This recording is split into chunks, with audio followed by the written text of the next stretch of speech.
Phasalia family was involved in the incident at the Carnival rehearsal. Do you have solid evidence? Not yet, Mr. Alberto. But the clues we found all lead to a Phasalia family member, Gilberto. We will investigate further. The Phasalia family. It seems they've run out of patience. This mess has got our honored guest into trouble and given these rats a chance to make their move. Please, pass on my thanks to our guest for the help. If you find yourself short of hands or funds, do let me know. I'll be discussing this matter with Director Pacino. I will, sir. There's also another sensitive matter. It appears a priest from the Cathedral of Mercury is involved, so it's highly possible that the Order is aware of this. The Order.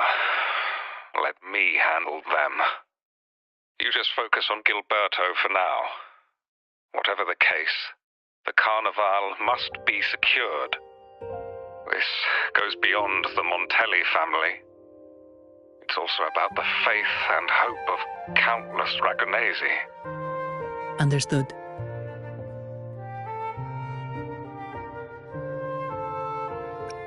Not really. It's from Mr. Alberto. He's the head of Averardo Bank, my superior. But this doesn't sound like him. He's usually cautious and rarely makes outright promises, unless one of the big shots in the family is twisting his arm. If the top brass are alarmed, it can only mean that the situation may be... Maybe I'm overthinking this. Either way, we've finally got a lead. We should search the area, see where Gilberto went.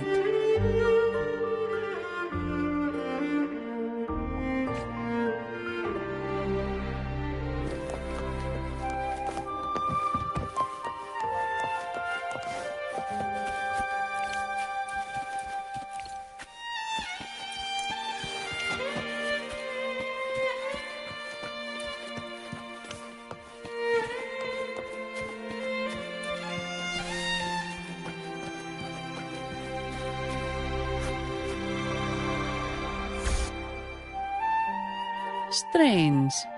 Did Gilberto just vanish into thin air? I see. A wing ray. That explains it. Wing ray? Yes. It's a type of echo that can fly. People in Raguna often use them to travel quickly between locations. If Gilberto set up this wing ray as an escape route, it should lead us straight to him. Let's use the grapple to hitch a ride on the wing ray.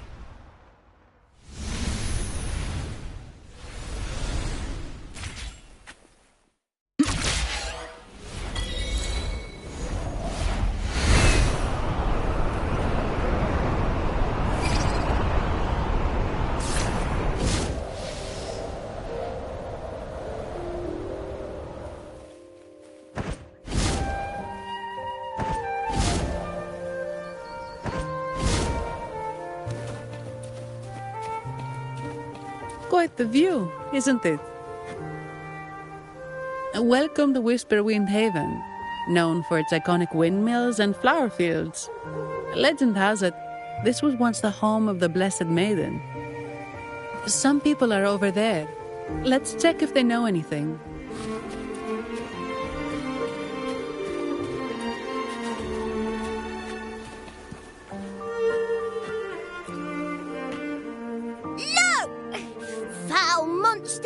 Taste my steel! The Blessed Maiden smote the fiends who dare descend the hallowed stairs. Yet the dark tide surged on as more monsters poured forth from the mist. In this fateful moment, the Blessed Maiden beheld her destiny's end. Moved by the divinity, she chose to yield her life for the Sentinel's cause and Rinascita's people. Oh, Imperator, guide me! Wait. Your tone sounds a bit off. The Blessed Maiden should be more determined. Determined? How about this then? In Imperator's name, vile monsters, I swear your behind shall be met with the end of my boots! I meant determined, not angry. You've got it all wrong.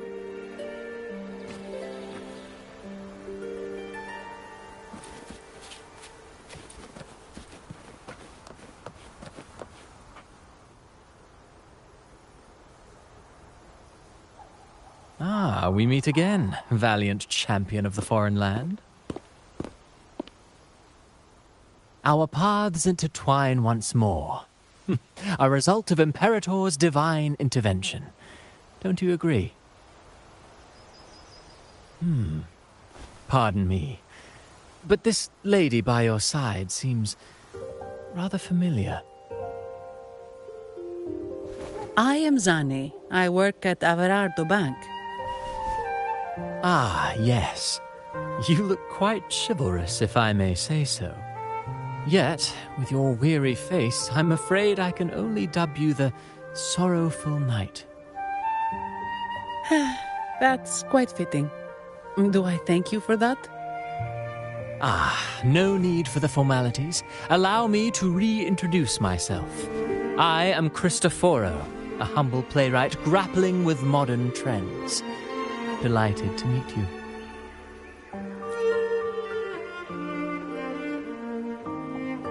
Actually, I've been working on a script about the Blessed Maiden lately. The well-known martyred maiden, Fleur-de-Lis. Her brave sacrifice during the Dark Tide saved Raguna many years ago. That sacred maiden perished just as the curtain fell, lying in the center of the sanctuary where spotlights converged. I've longed to capture that tragic scene in a play. The script's nearly finished, but something's amiss. With Fleur-de-Lis's home right here before me, I had hoped to find traces of the Blessed Maiden's early life. Childhood plays a key role in shaping one's personality, you know.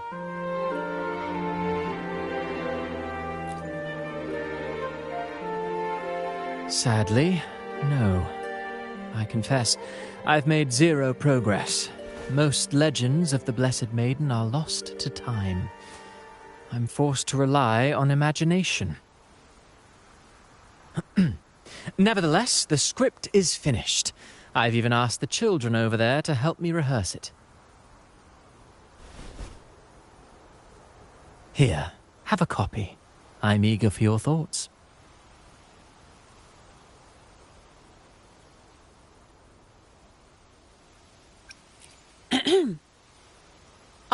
Apologies. I started rambling about my play again. Well then, what brings you here? We're looking for someone. Did you come across anyone from the Physalia family? The Physalias. Come to think of it, I had noticed a nobly dressed gentleman around here recently. Yes, he bore their crest.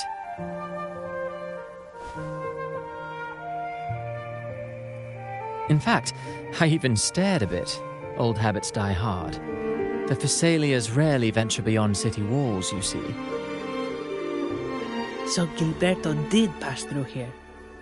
Thank you for the information, sir. Speaking of that man, word from the local villagers is that odd occurrences have plagued the area since his arrival.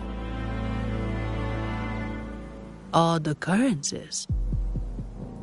You've likely noticed the abundance of echoes here in Whisperwind Haven. One might say it's more their village than ours. But since that nobleman's arrival, echoes in the area have been vanishing without a trace. Like time lost forever. Books forgotten by people. And cherished memories faded away in time's current. Oh, pardon me. My playwright's pen is running away again. Echoes disappearing. Sounds familiar.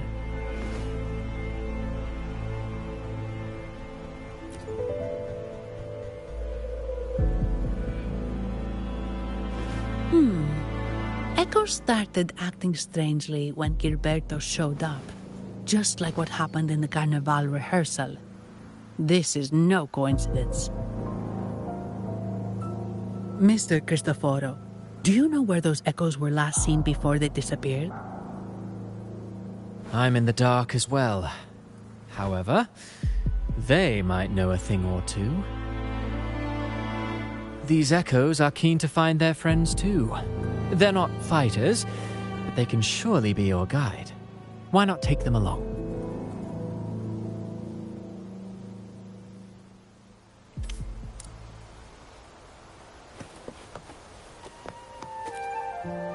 These echoes are keen to find their friends too.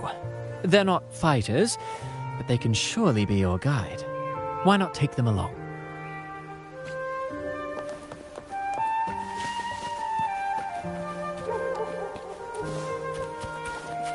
Make it fast.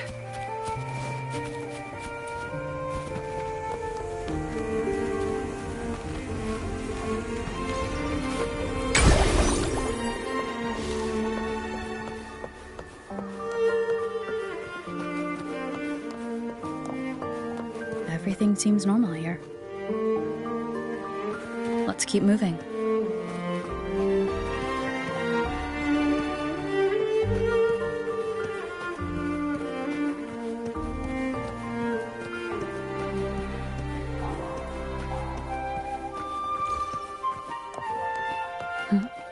There's something on top of that ruin. Are those corroded frequencies? Need to find a way up there.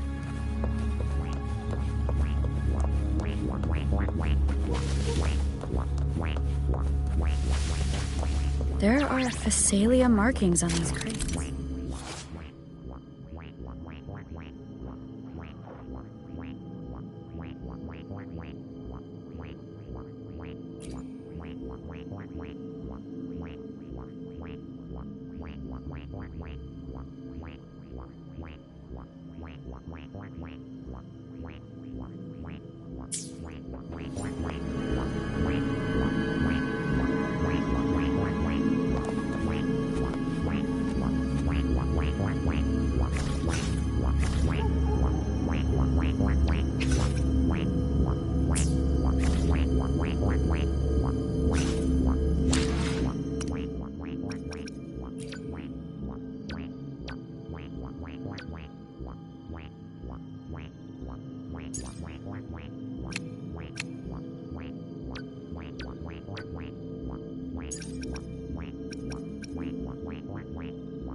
These are petals.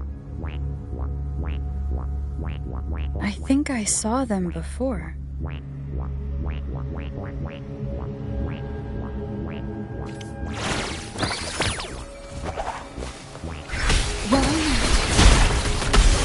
Loading. Watch and learn. Something's wrong with these echoes. Looks like someone's pulling at strings, just like at the rehearsal. Need to find a way to stop them first.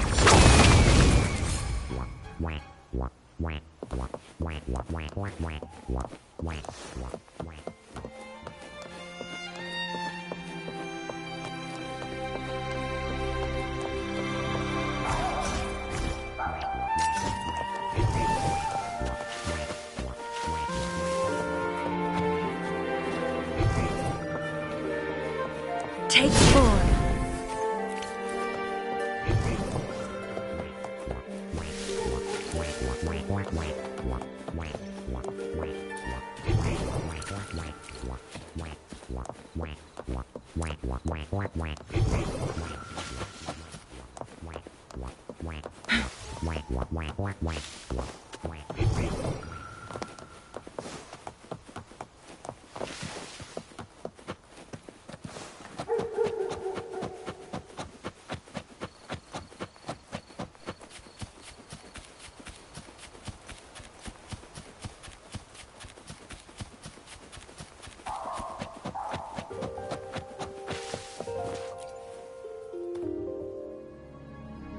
Ah, you have returned.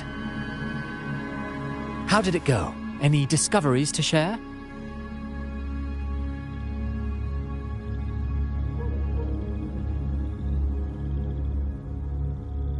Intriguing. Frequency corrosion, you say? So these missing echoes appeared out of nowhere and turned hostile. This is unheard of. Echoes are the Sentinel's gift to Rinasita. They're not supposed to turn on each other, much less humans. Actually, there was a similar incident with hostile echoes in Raguna City recently. It was more serious, and the echoes involved almost hurt us. That's why we're investigating. I presume the Phasalia you seek is entangled in this affair?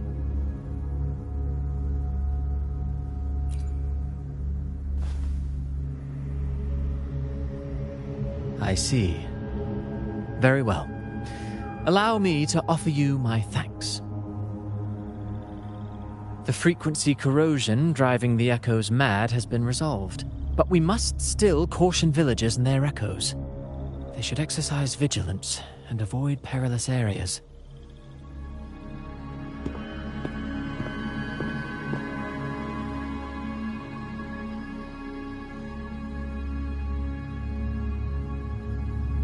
Looks like we're dealing with a repeat of the rehearsal incident here.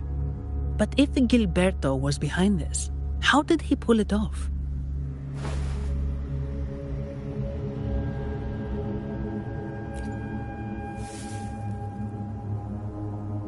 Petals? They give off a strange feeling.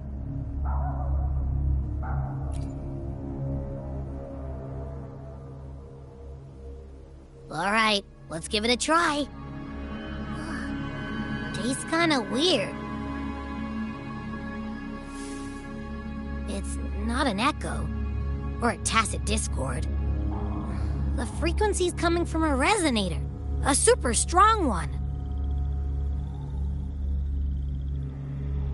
Strange. Gilberto's a resonator, but he doesn't seem particularly strong.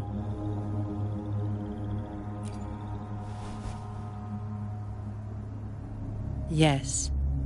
Be it the mastermind or another pawn, it's got the Phasalia family written all over it. They staged the accident, endangering civilians, and then used it to frame the Montellis. What a story. This is definitely headline material. Just think of the leverage the Montelli family could get with this scandal.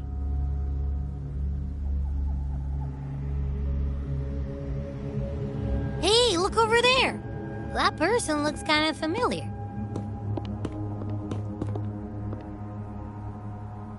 It's Phoebe! What's she doing here with all those echoes? Wait, I got an idea.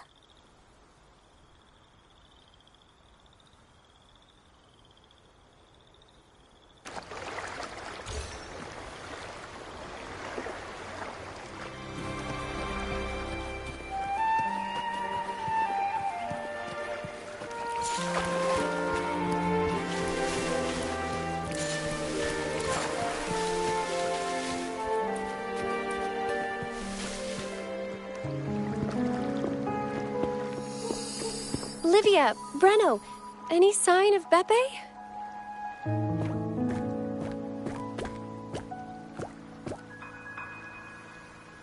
Strange.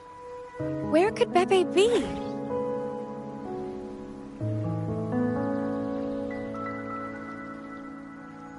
Oh, cut it out, Brenno! Stop that! Wait, Brenno's right here. Then who's poking me in the back? Beppe, you better have a good Nah, Beppe, it's me, Abby! Oh! That's enough, Abby. Lame. I was just trying to have some fun with her.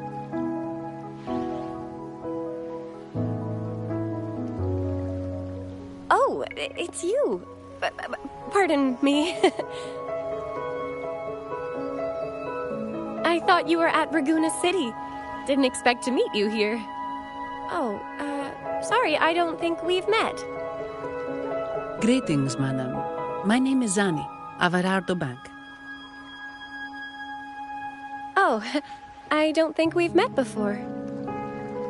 Well, it's probably because I haven't been to church much. Please don't stare at me like that. There are more pressing matters. We're investigating the echo incident from the Carnival rehearsal at Whisperwind Haven, as requested by the Montelli family. One of our clues led us here. The echo incident. Yes, I've also heard of it. I even heard you were caught right in the middle of it. Please accept my apologies on behalf of the Order.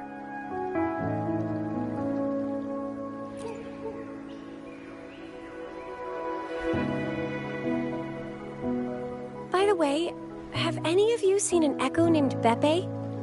They're about this tall and usually wander around here, but I can't seem to find them anywhere.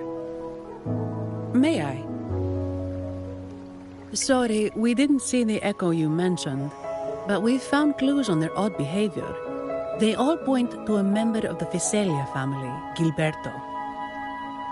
He's also caused similar incidents here recently. Echoes went out of control and attacked each other. The Order has also received reports of missing echoes in this area.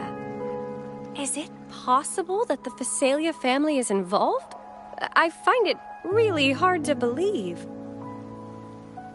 From what I know, the Fiselia family is deeply respectful of the Divinity. How could they commit such a blasphemous act? The echoes are gifts from the Sentinel. Have you seen this before? A pedal? The ritual one? No. Wait. This frequency. Oh, right. I think I saw this flower in the Cathedral of Mercury, and Priest Alessio was wearing it. Wait. Could he be involved with the Fiselia family's plans?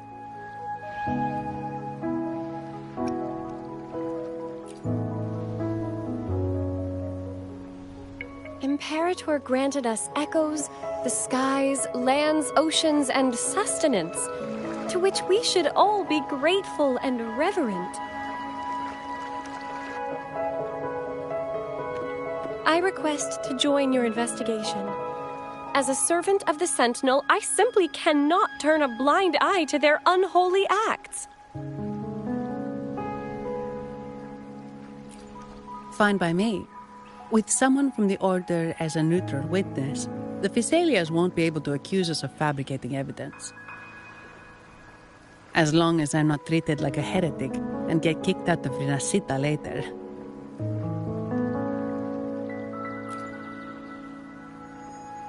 Great. It seems we've reached an agreement.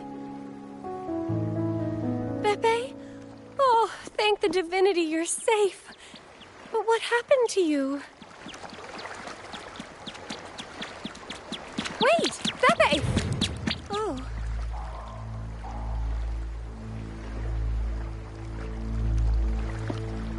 Sorry, I got a bit carried away. Echoes don't usually act like this. Something must have startled them. Something feels off. We should go check it out, Rover.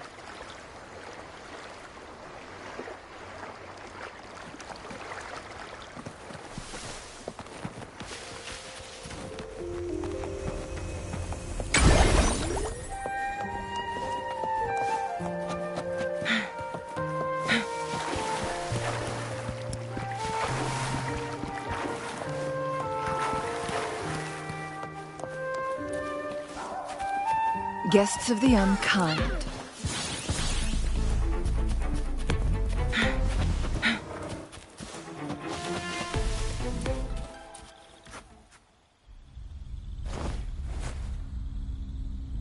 Excellent. Everything is in place. Now, all we need is Her Majesty's approval.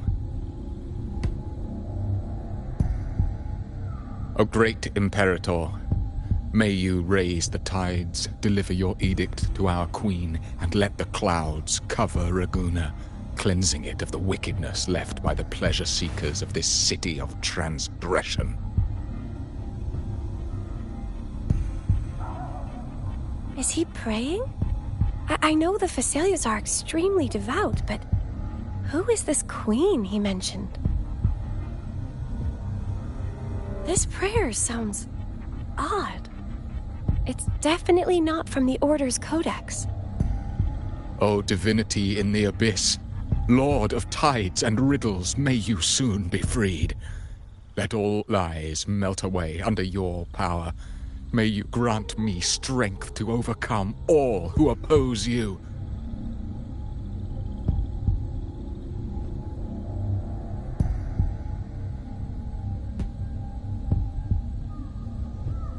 Lord of tides and riddles? Huh? Who's there? Uh-oh. Things just went south. Looks like we've got a fight on our hands.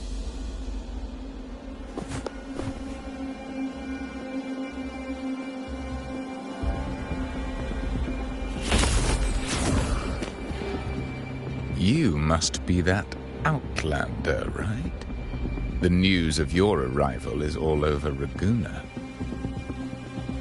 Since you're here, I guess you've uncovered quite a bit. Though it's insignificant compared to the truth beneath the tides.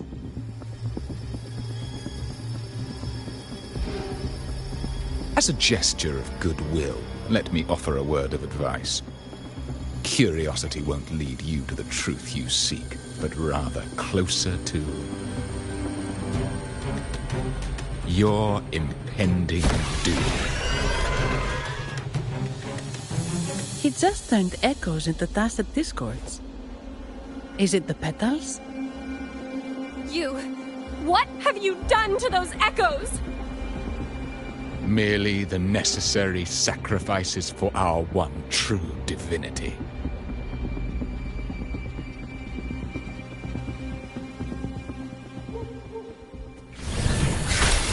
In war with time.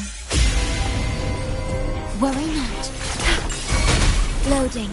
Tear the nucleus.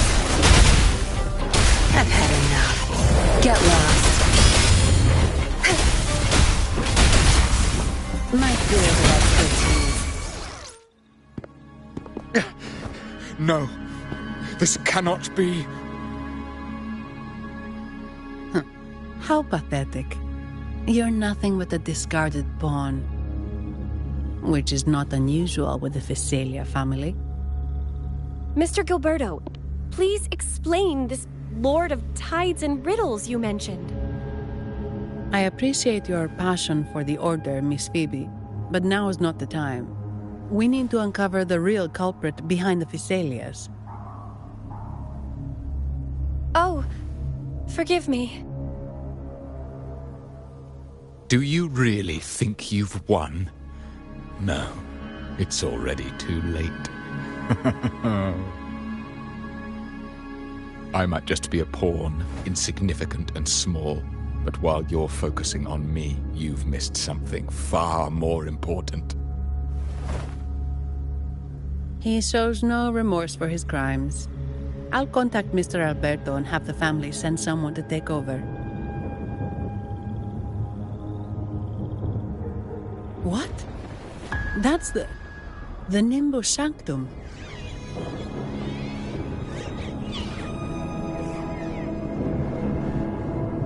These echoes are converging towards the Sea of Clouds. What's happening? Magnificent! Lorelei is now ours for the taking. Just as the prophecy foretold, all shall be cleansed.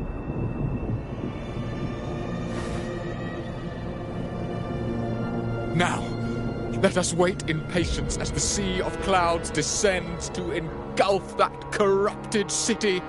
Only the faithful will rise anew from the tides.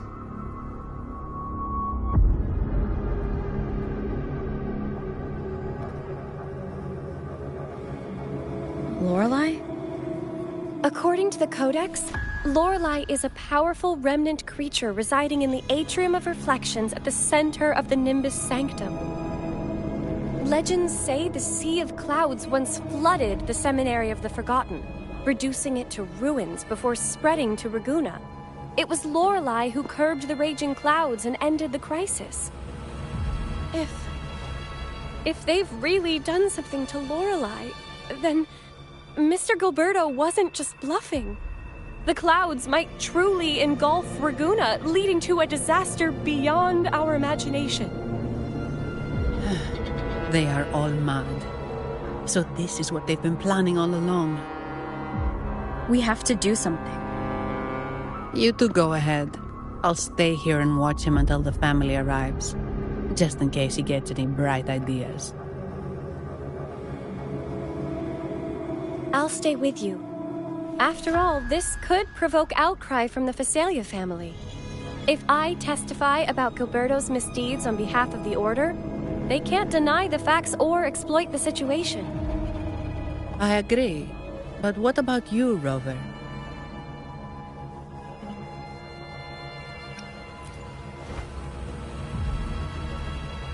All right. There's a port nearby where you can catch a gondola. It can take you close to the Atrium of Reflections. After we hand Gilberto over to the family, we'll meet up with you as soon as possible. Please be extra careful, Rover. May the Sentinel protect you.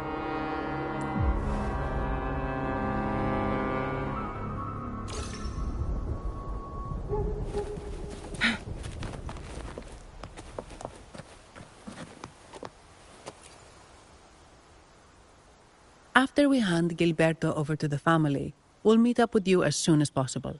Please be extra careful, Rover. May the Sentinel protect you.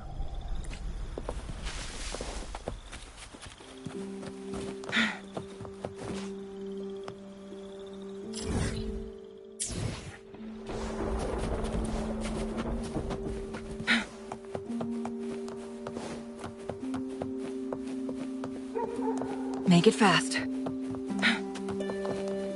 Make it fast.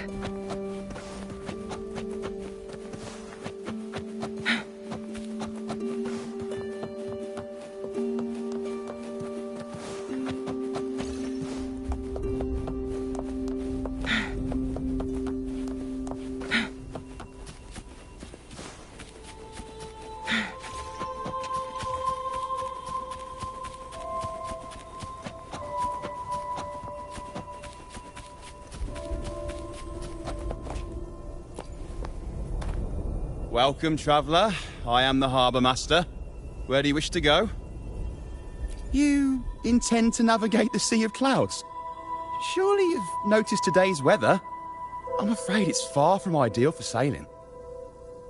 Yeah, we've seen storms before, but nothing like this. I wonder what's causing it.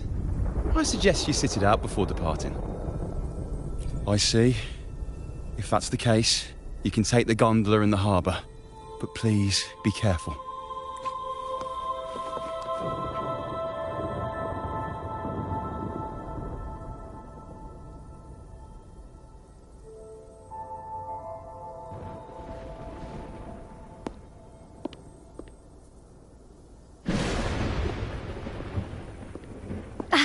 Perfect. There's still a gondola here. I believe your name is Noah, right? It seems fate has brought us together once more. Don't you agree, kind lady? You're... It seems you do remember me. That's right. We crossed paths at Madame Niala's mask shop. Truth be told, I need to catch the final train in the Nimbus Sanctum today. However, this lone gondola is all the harbour offers. So, since we share the same destination, would you mind also sharing this gondola with me? Much obliged. Well then, without further ado, let's be on our way.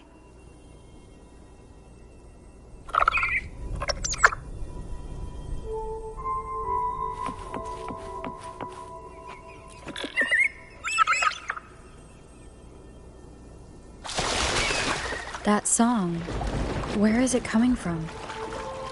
The cloud continues to spread. You may be right, this could be Imperador's test, but we must leave. Do as you please. I'm not leaving. The relic of the Ancient One is here, somewhere. I must... How intriguing. These seem to be reverberations hidden in the Sea of Clouds. Perhaps you've heard that this was once the Order's seminary. It appears that even after the clouds consumed it, the reverberations of its members linger on. Maybe the anomalies in the Sea of Clouds are stirring them to life once more. You seem very knowledgeable about all this. Why, yes.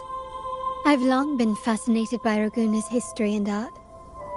After all, to chart our future, we must first understand our past. Is that not true? We're likely to encounter more reverberations on our way. They may even contain vital information. You can search for more if you're curious.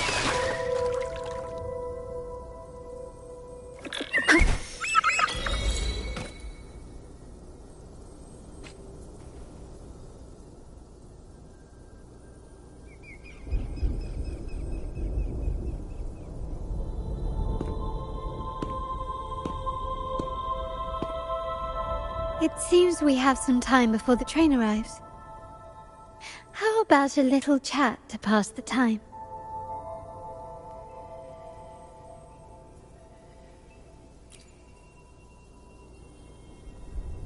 Well then, where shall we begin? The city, an abomination of chaos, claims its first death at birth. Its mortality has become our sustenance, like a whale that slowly sinks into the abyss. This comment on Raguna comes from Rosselli, a painter from the past. Tragically, he died in poverty, his work overlooked. Now, ironically, even a mere sketch of his commands over 1 million credits. Now, what is your impression of Raguna so far?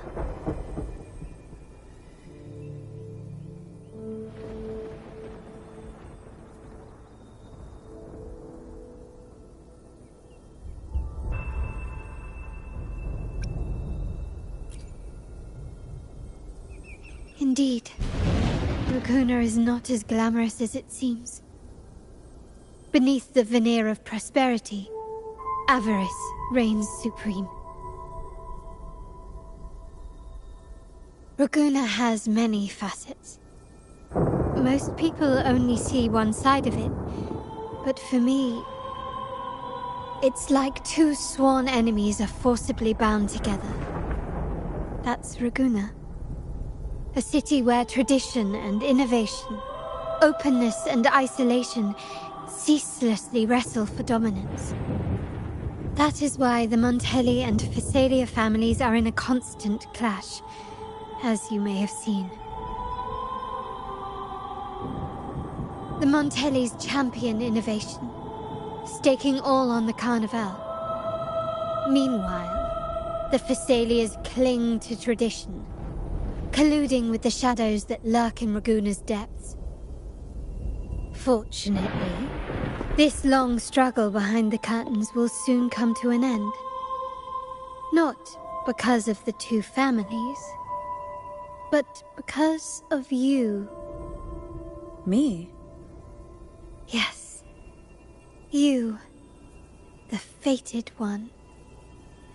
Perhaps you're not merely entangled in Raguna's conflict, but are, in fact, the very eye of the storm. The city's fate may well rest upon your shoulders.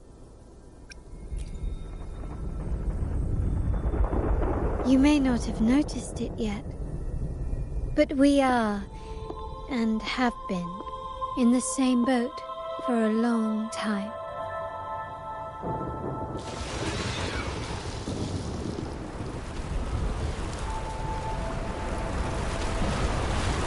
Ah, there's the train.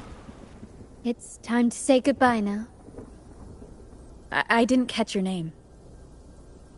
I'll tell you next time. As for now, let's keep it a mystery. Until we meet again, fated one, may you find your own path in Raguna.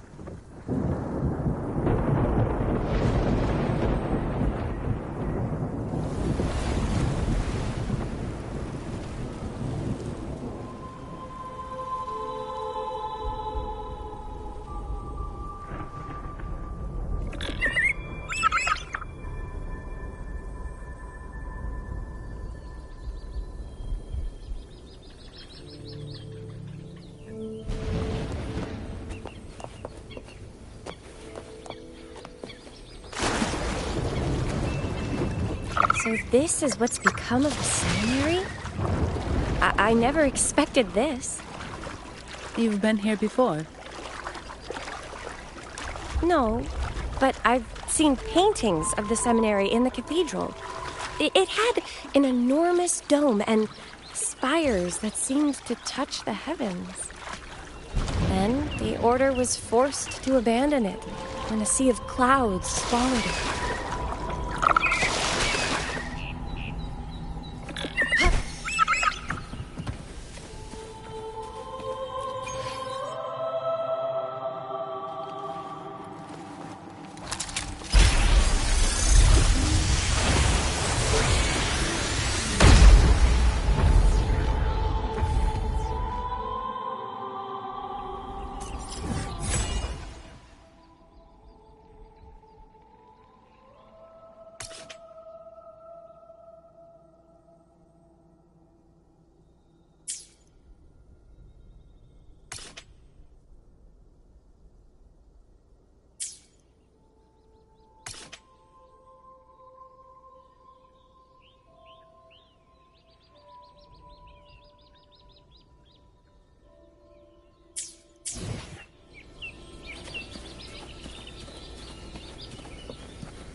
Have you also come to repent and seek forgiveness? The Sentinel has revealed a path to resist temptation and corruption. We need only devote ourselves wholly to Lorelei.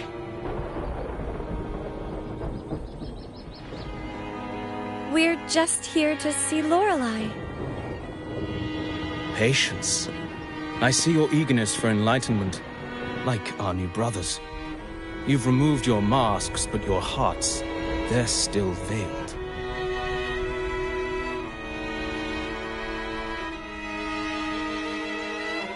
Everyone here wears a mask. Everyone in Raguna, without exception, never unmasked. This is the source of our suffering. The mask veils our hearts.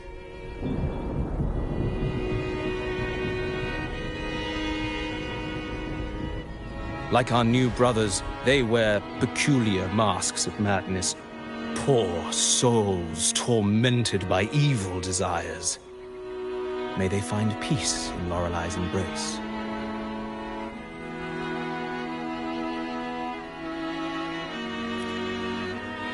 Yes, their masks are filled with madness, but even wrongdoers can seek redemption from Lorelei. The Sentinel granted Lorelei this authority, and no one can take it away. Follow Lorelei's song and your heart, and you may meet Our Lady. But if your transgressions are beyond redemption, you'll be lost in the sea of clouds forever.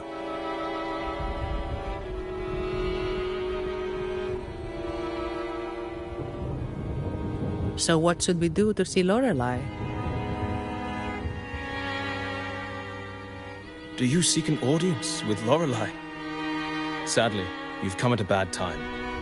Lorelei is furious, and our mortal bodies can't withstand her wrath.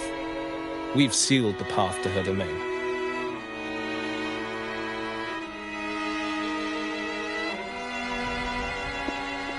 We appreciate the explanation, but we believe Lorelei is in danger. We're here to help her. Someone's planning to exploit her powers.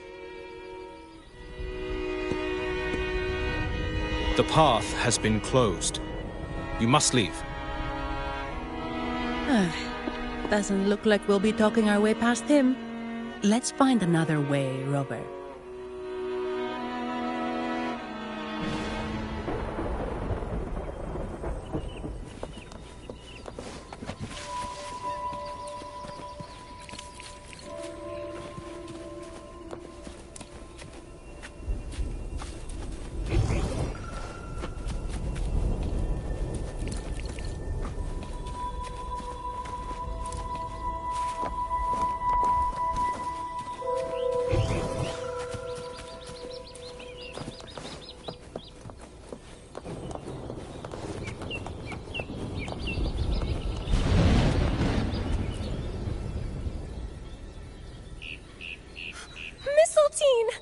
You're here!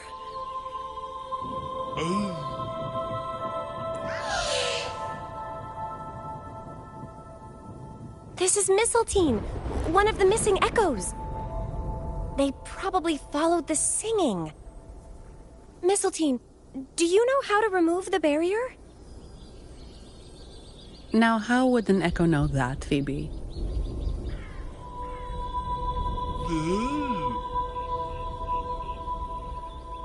They say that we just need to sing a specific song.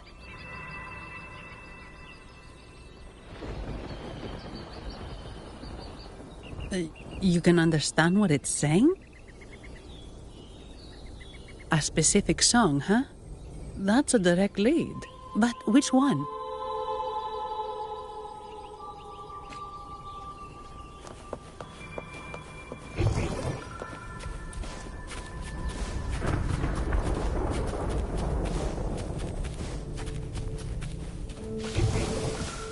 Make it fast.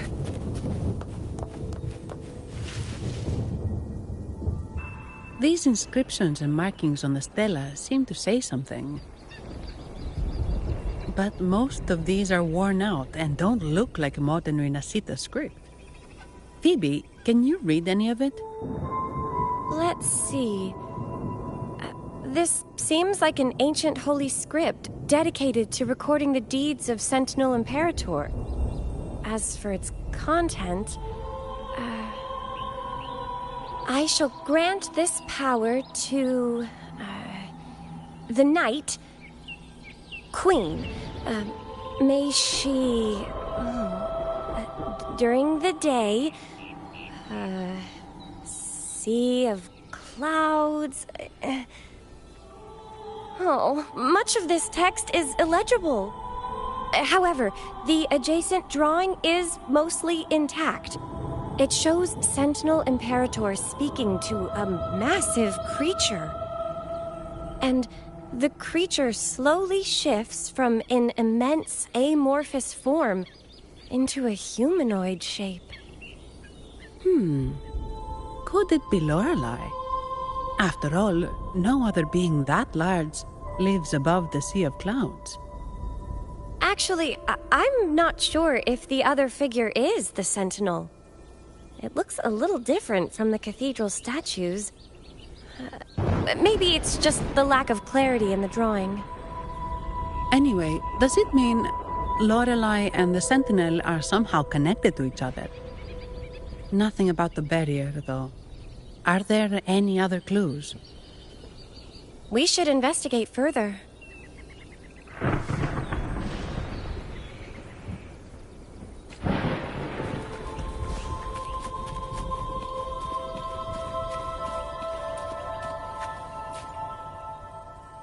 Oh, I have been cleansed of my impure thoughts. I can finally escape from my wrongdoings. Sing! Dance! For we have been granted peace and freedom! Yes, we only need to relish this moment.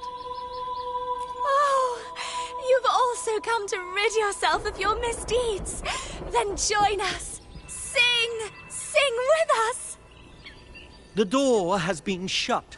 Simply sing along and it will open before you. Just sing? Doesn't look like we'll get more out of them. Let's go check somewhere else.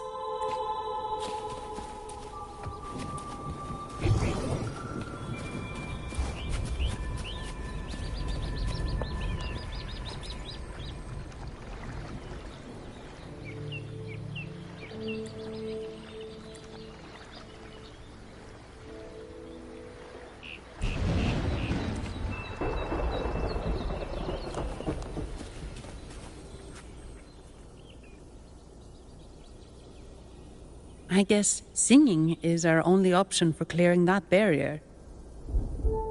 But which song? The stela we saw mentioned the Sentinel. And we're in the ruins of the seminary. Meaning it should be a chorale. There is also the inscription in front of the barrier. We mourn the martyrdom of the Blessed Maiden. Any chorales you know ring a bell, Phoebe? The martyrdom of the Blessed Maiden. Could this be the aria of the Blessed Maiden? It's a chorale rarely used these days. I doubt most priests even know of it. The Blessed Maiden? We met a playwright named Cristoforo earlier. He shared some stories about her. Phoebe, if you know this chorale, why not give it a try? It might just clear the barrier.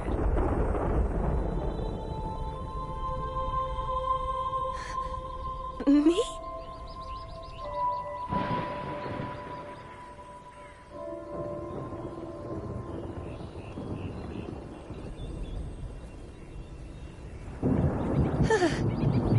Oh, okay then. I suppose it's our best option at the moment. I'll give it a try.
Masking a twisted blue. Tear it to shreds.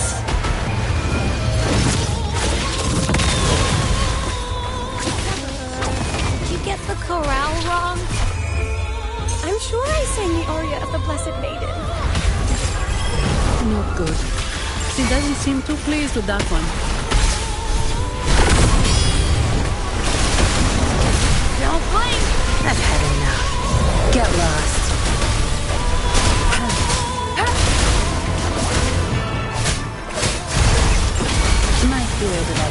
Together we vanquish.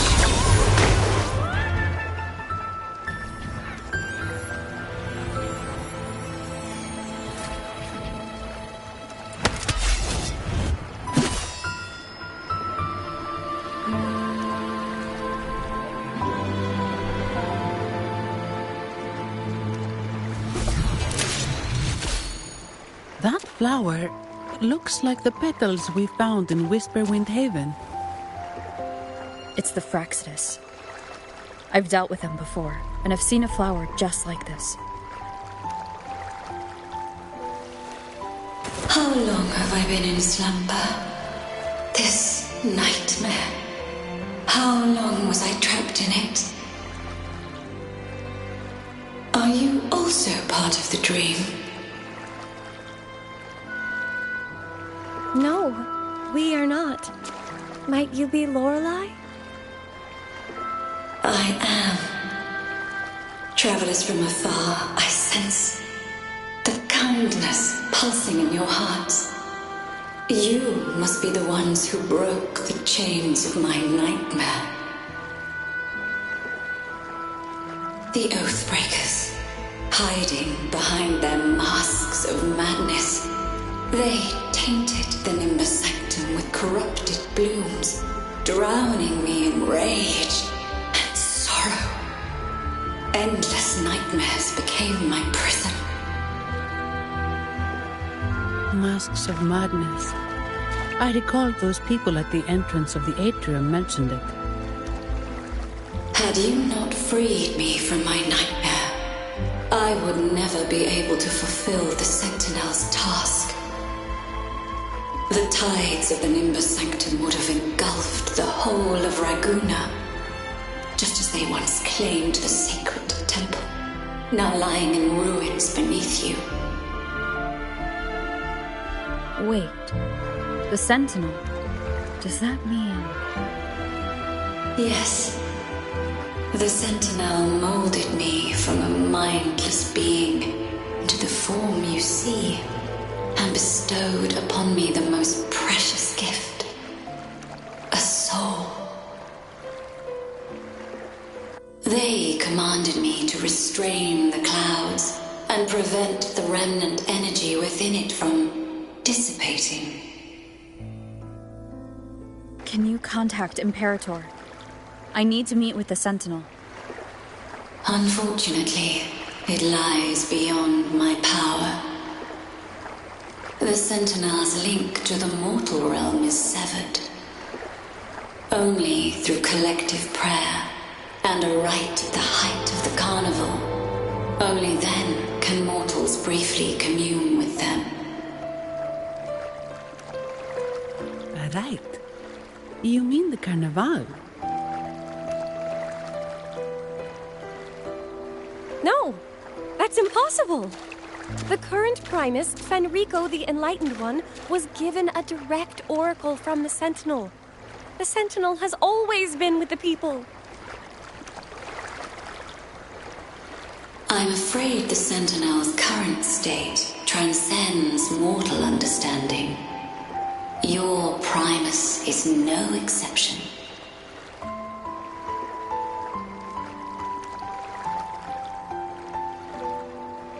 Should doubt linger in your mind, I implore you to await the rite's completion. The Sentinel will surely answer the people's call, not your so-called Enlightened One. One last thing.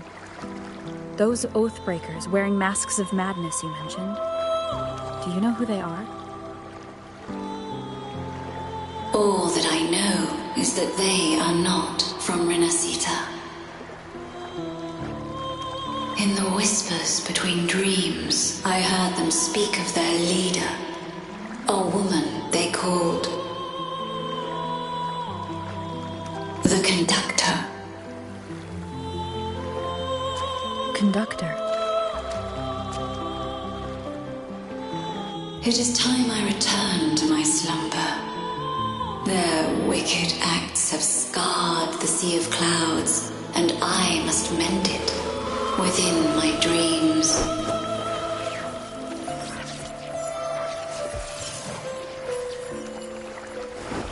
The song shall guide you out of this domain.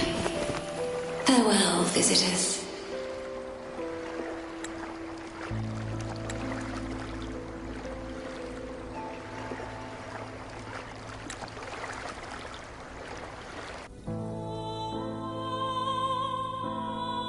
What a wild turn this job's taken. Seeing the legendary Lorelei up close almost makes it worth the trouble.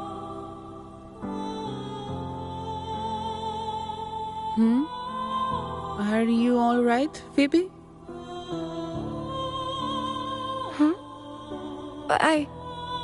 I'm fine. I'm just processing Lorelei's words. Forgive me. I need a moment to reflect. In any case, we managed to stop their plot in time and found the missing Vitrium dancer. Speaking of that Vitrium dancer, what brought it here? Lorelei's song? Or maybe the Sentinel's guidance?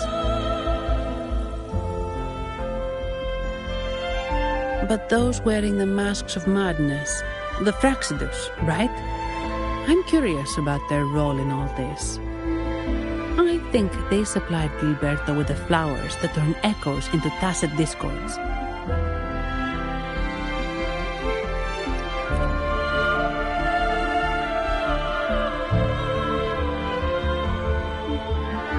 What's our next move, Rover?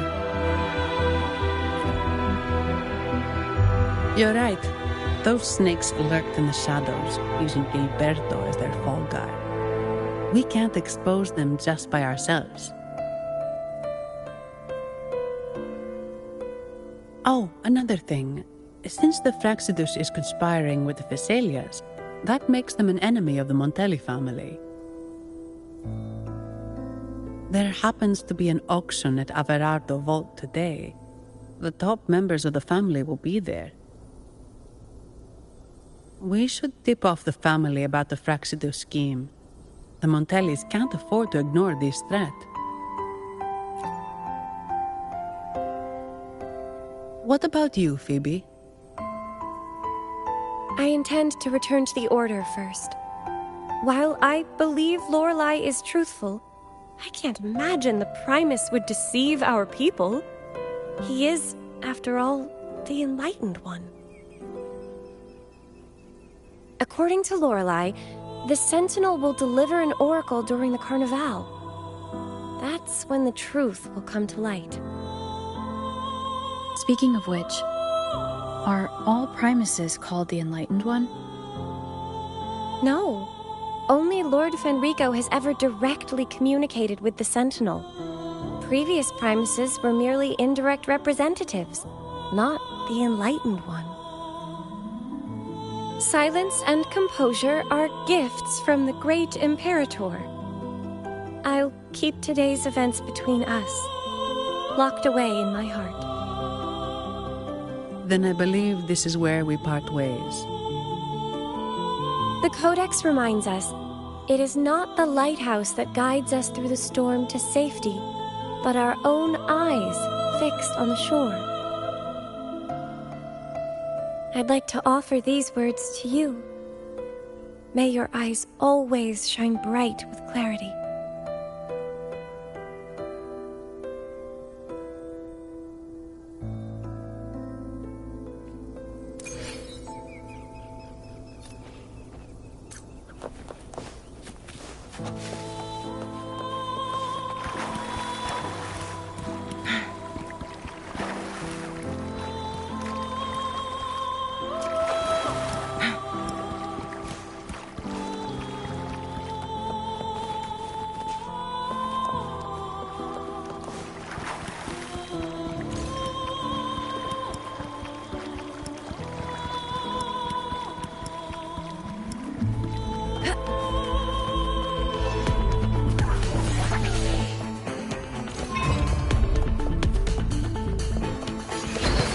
It's the same echo boat we were on earlier.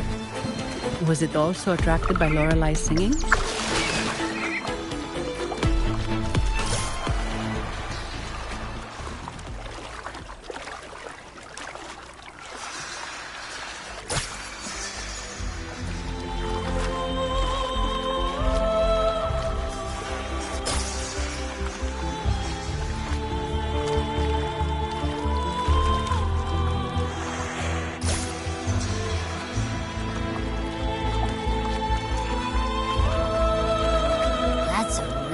big waterfall. Is there no way up?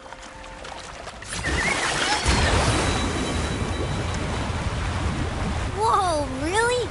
You can take us upstream?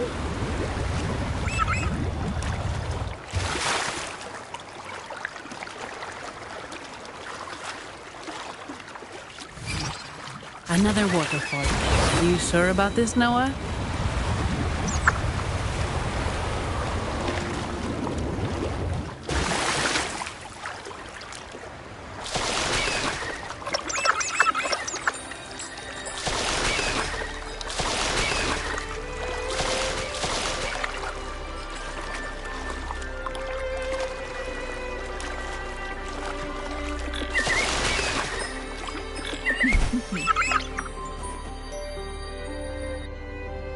Averardo Vault is just up ahead.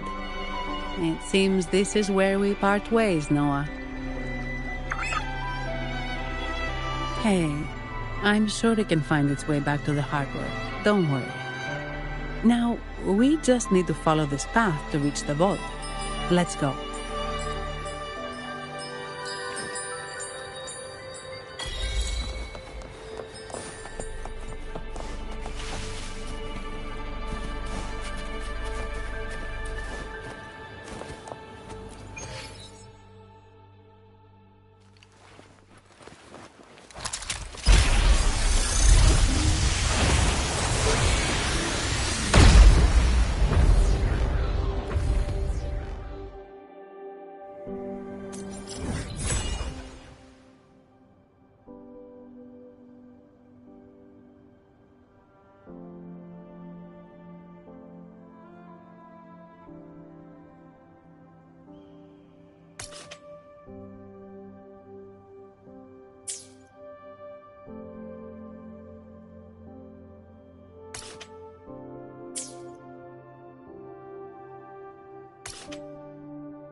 What? You're saying someone attacked our base? Woman, Jules, very strong. Great. How do I talk to overclock-fried morons like you? Wait. Who are you? So, Aunt Helly's called in some muscle, huh? No, this is... Enough! Take them out!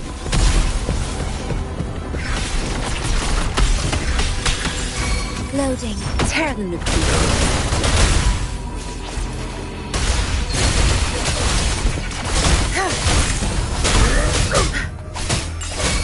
You're not getting away. My fears are together we vanish. My blade yearns.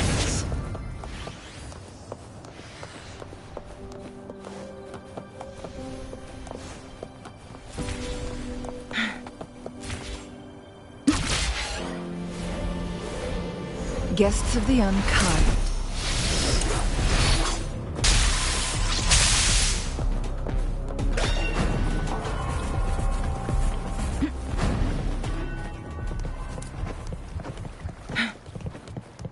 Make it fast.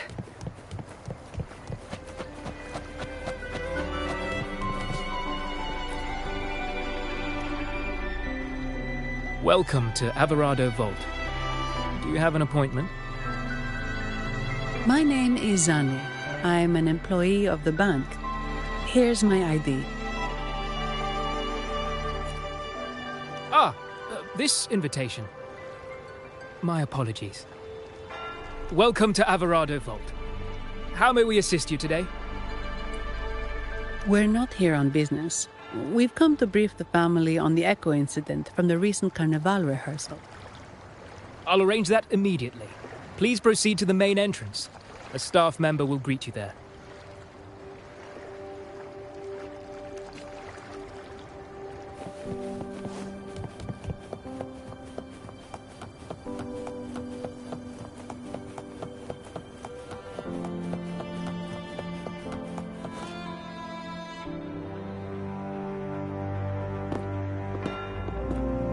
These echoes, are they guarding the vault? Yes, but I've never seen them in action before. The Averardo Bank employee manual says they can easily take out a whole squad of resonators. Of course, this doesn't apply to someone powerful like you, Rover. Still, their combat skills are formidable. Their mere presence is enough to make everyone feel safe. This facility houses nearly half of Rinascita's wealth.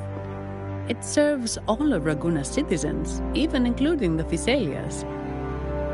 Despite our feud, no one in Raguna can refuse the services of Averardo Vault.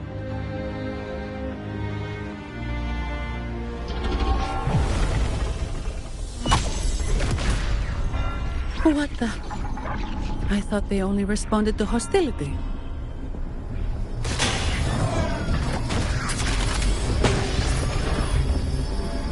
Steady now. Don't move. It's on high alert, but won't attack unless provoked. At least that's what the employee manual says.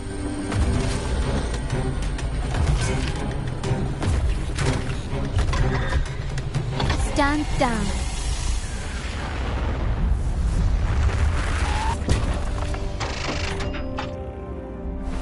I apologize for the small mishap on behalf of the Montelli family. And...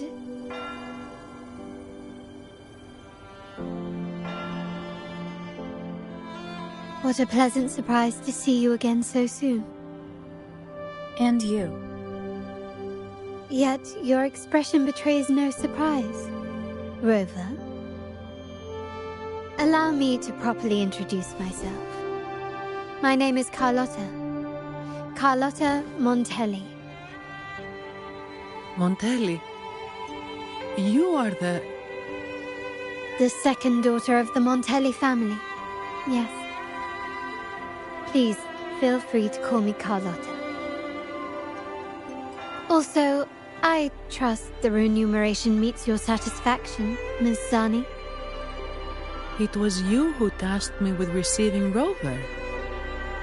Surely a distinguished guest such as Rover deserves the attention of our most trusted employee. I'm aware of your purpose here.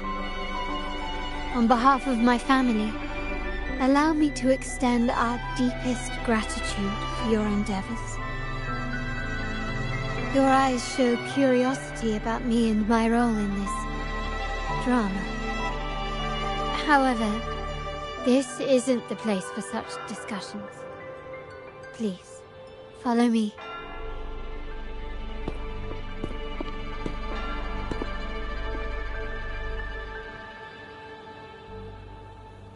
Please accept my apologies, Rover, for withholding my true identity before. Rinascita's affairs have grown intricate. The Physaelia family, the Order of the Deep. You've likely noticed that many desire the Carnival to fail. We Montellis, having tied our future to its success, became their target. But let's not dwell on that for now. Here we are. Welcome to Averardo Vault, the Montelli's heart and glory.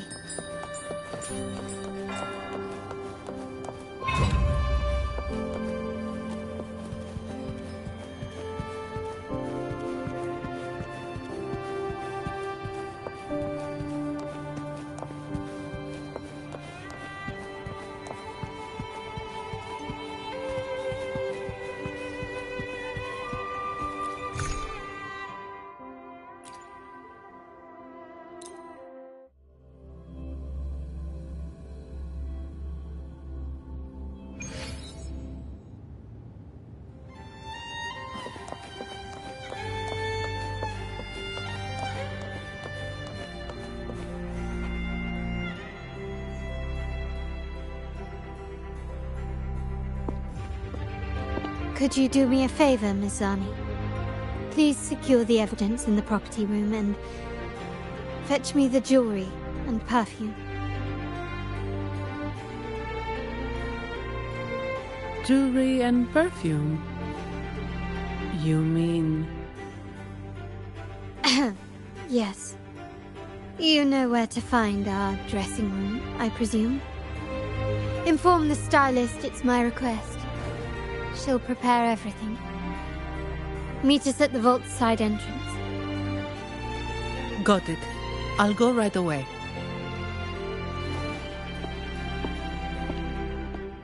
On to the real matter. Surely you've sensed it. A darker force lurks behind both the Order and the Phasaelius. The Fraxidus. Correct.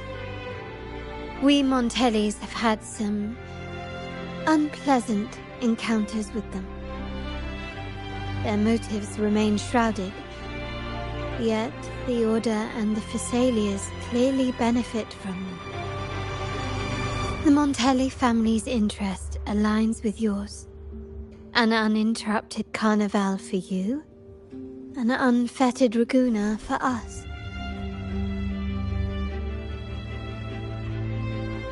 The invitation we sent was meant to be a token of goodwill. I'd appreciate it if you could return the favor. Splendid. So we are in the same boat again.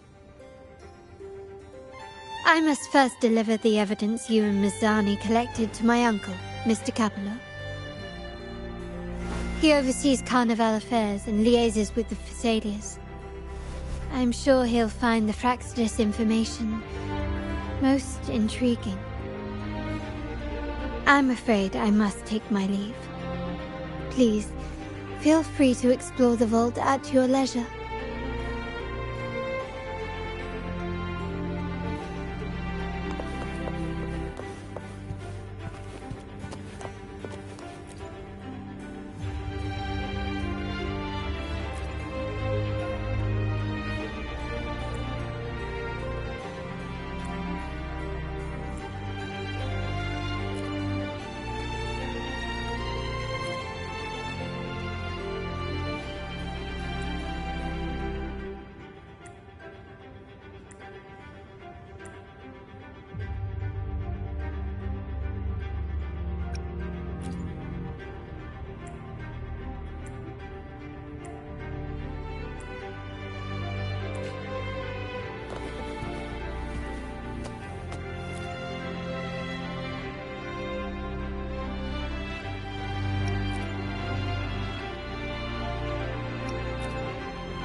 I'm sorry, Lady Carlotta.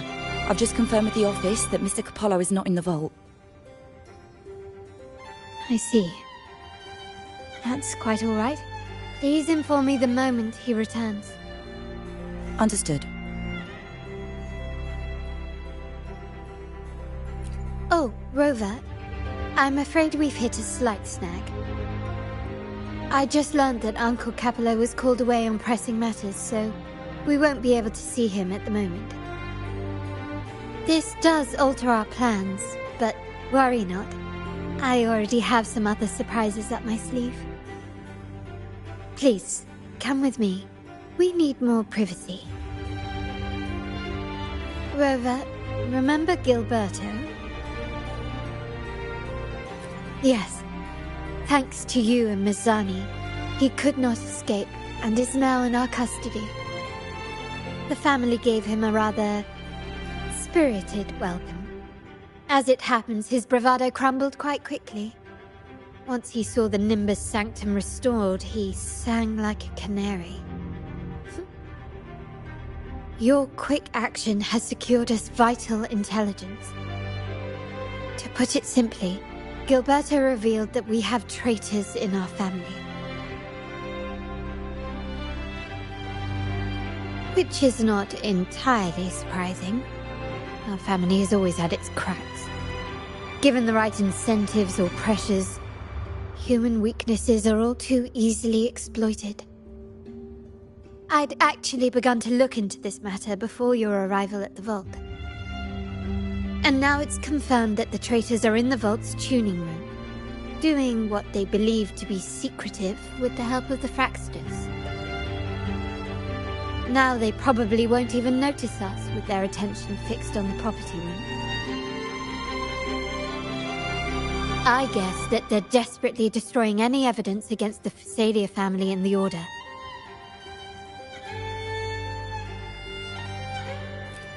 Thank you.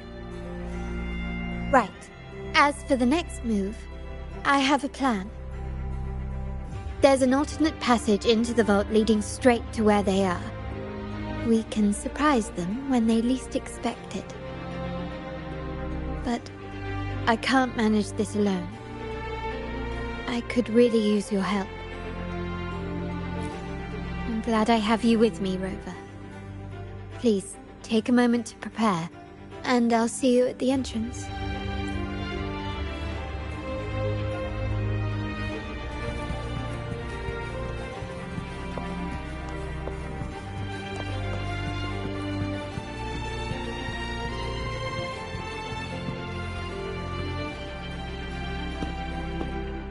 Everything has been taken care of, Lady Carlotta. Here is the jewelry and perfume you requested. Perfect. Thank you, Ms. Zani. But I have one more task for you. One of utmost importance. I need you to guard the property room and stop anyone who attempts to break in, whatever it takes. By force, if necessary. Is someone targeting the evidence? Relax. It's only a precaution.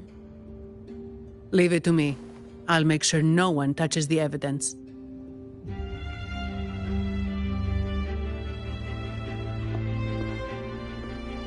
Rover, we've implemented a two-tier security system. Once inside, please hold your position until I signal. I'll clear the path for you from above. Then you may need to use the terminal to unlock the path on my side. Sadly, yes. Our family built this vault with the foresight of possible betrayal.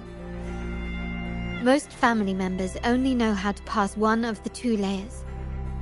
And alliances forged amid all these locks tend to breed treachery and mistrust. To enter the vault without being trapped to death, two people must have absolute trust in each other. So, do you trust me, Rover?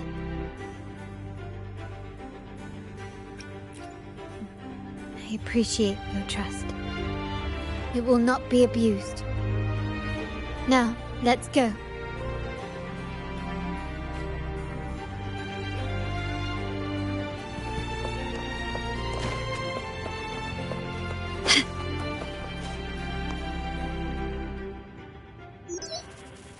Can you hear me, Rover? Loud and clear. Just a moment. I need to access the upper control room to unlock the door on your end. Can you keep up?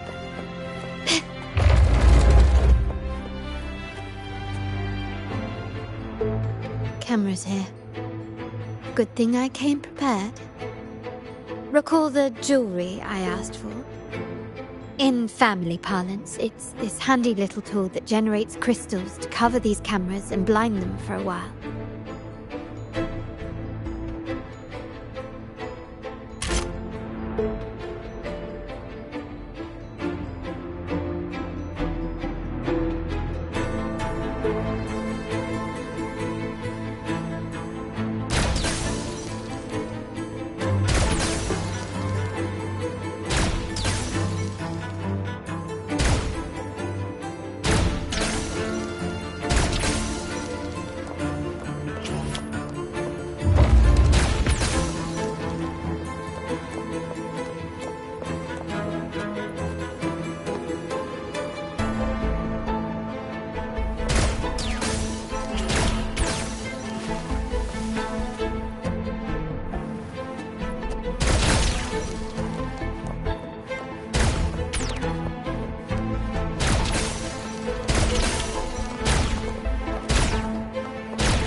done, but won't last long.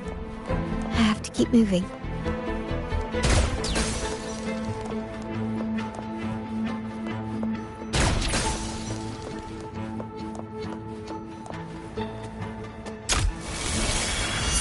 Vitrium dancers on patrol here.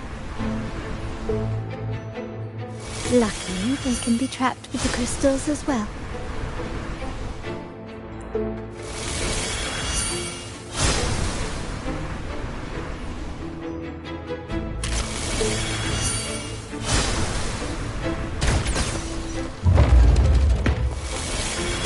It worked. But I must be... How did these artifacts get here? Strange.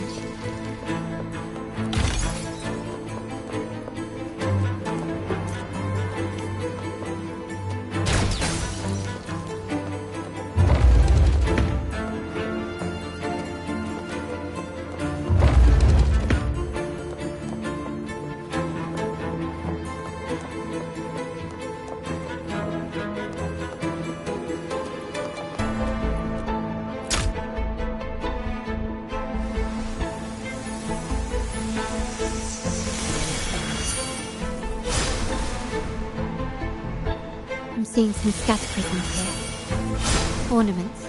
That's what they were designed to be. But they can also amplify my resonance power. Might be useful at some point.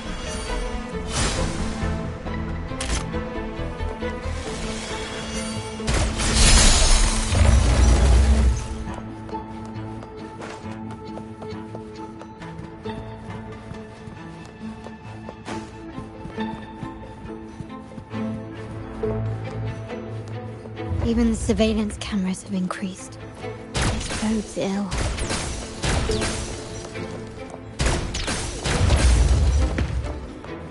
Anything catch your eye?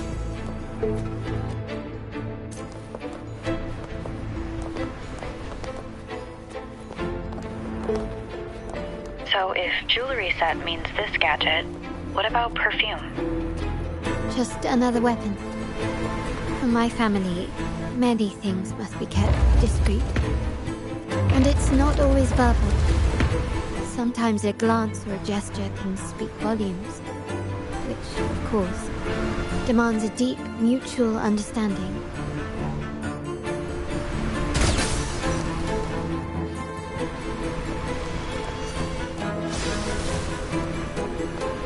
It's craftsmanship.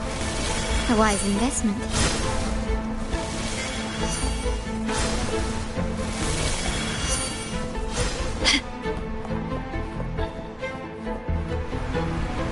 Some prisms here. I'll use them to pass through.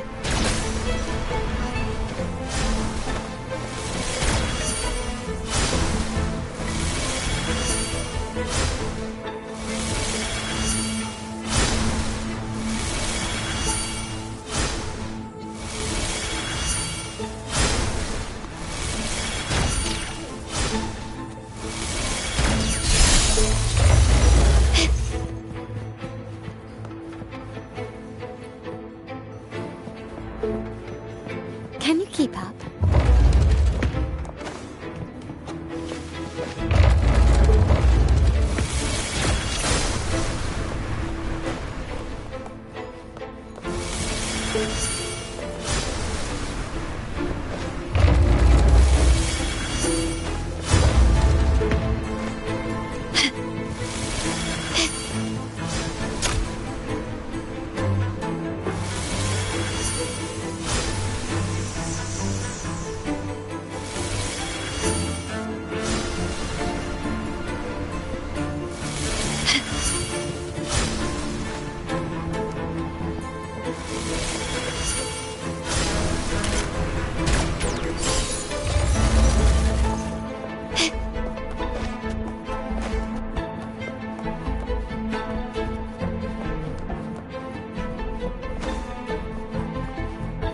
Can you keep up?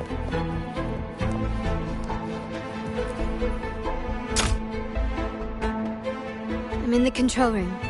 Just a moment. Switching view to your side now.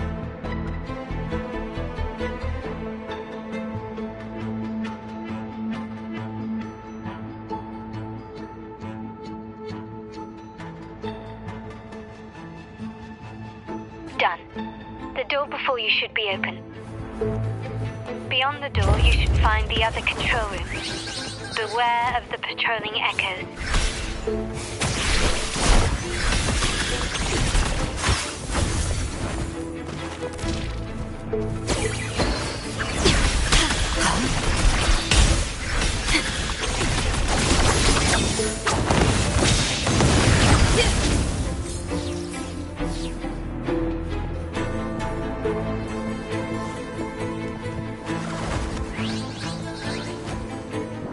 Guests of the unkind.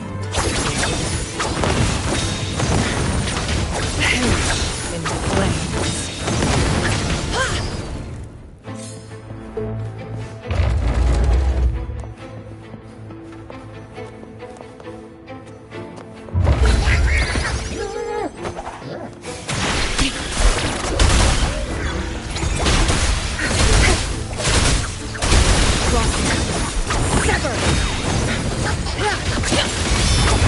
Be reduced to cinders. Rover, there should be a monitor you can operate. Let me know once you find it.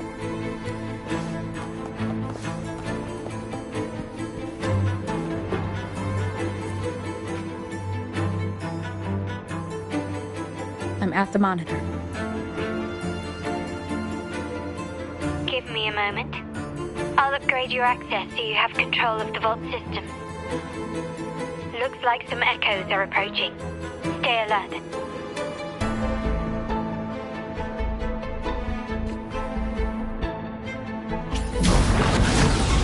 Guests of the unkind. Astral modulation. Loading. Tear the nucleus. Watch and learn. Now I've had enough. Get lost.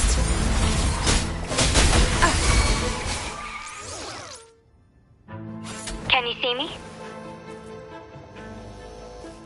Clear as day. I need to cross the hall from above. People might spot me if I make too much noise.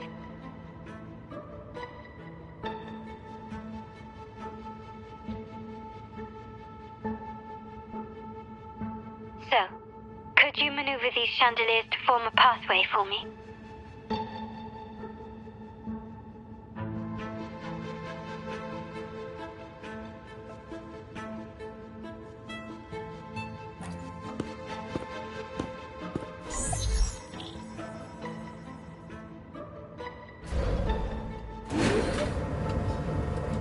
Wonderful.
Splendid.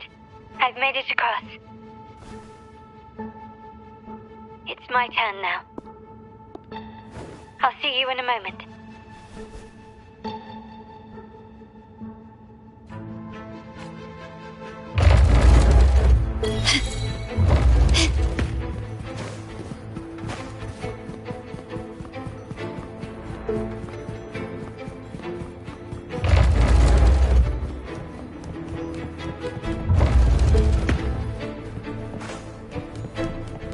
Craftsmanship. A wise investment. silently and swiftly. Glory demands more.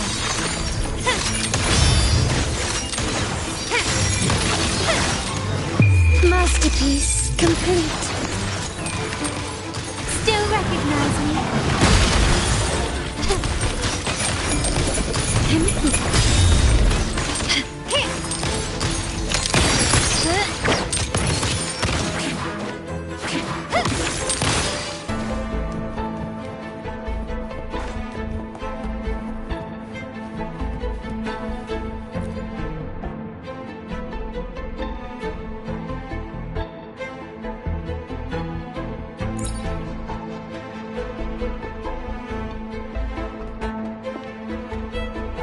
The door should be open, Rover, and we'll soon meet...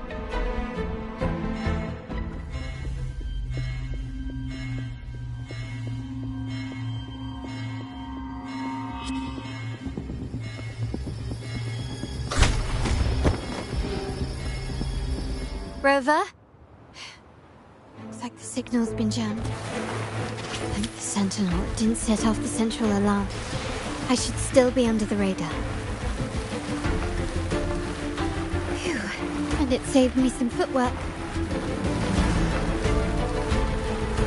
Path is blocked. Wall dashing seems to be the only option.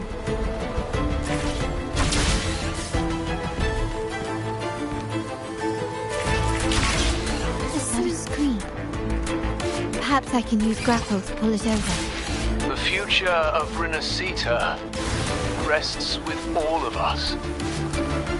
And the Montellis will make sure everyone has an equal share of it.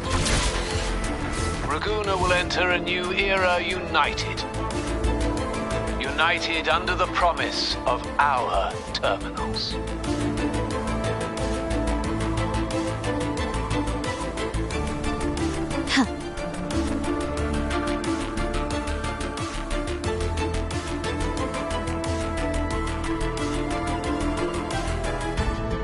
Carlotta? Hello? The comms are cut off. She must be in trouble. Gotta hurry up.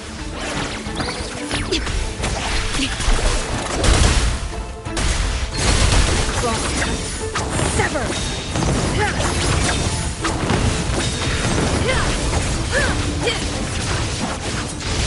Mind's eye.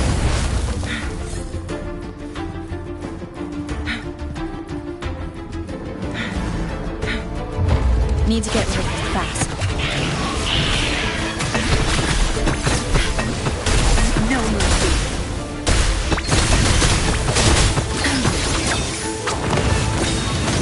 Sever!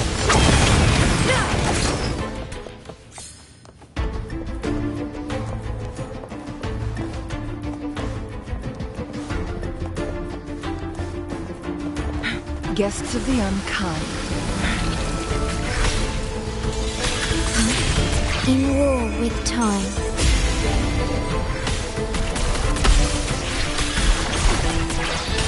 Loading. I've had enough. Get lost. You'll pay for this. My field of experts. Together we vanish. Beckon the divine flame. The lockdown is lifted. I need to keep moving.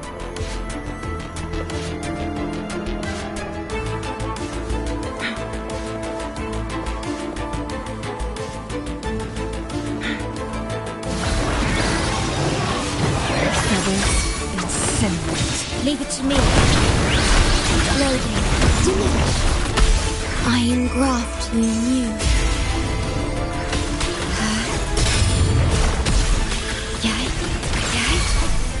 Tear them to pieces. Your time's over.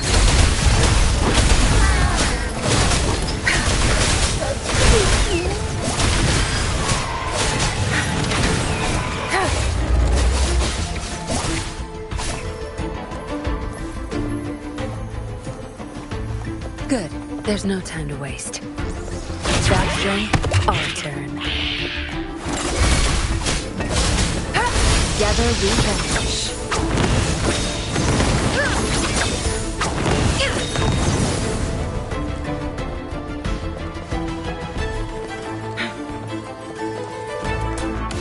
Make it fast.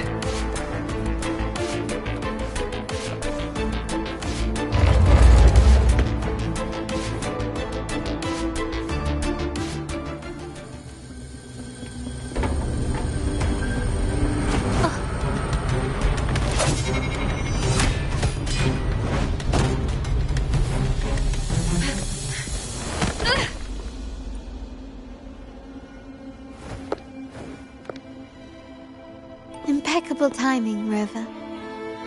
You never disappoint. I notice surprise in your eyes. Let me guess. That's quite some skill for a lady of nobility.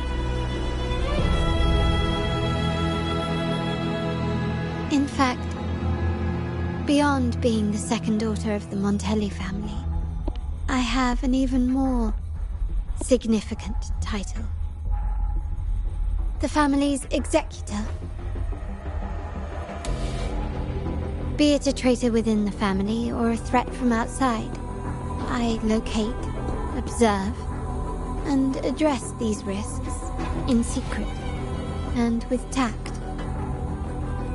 Say, the ones hiding in the tuning room. The room is that way. Time to see what kind of mischief they're up to.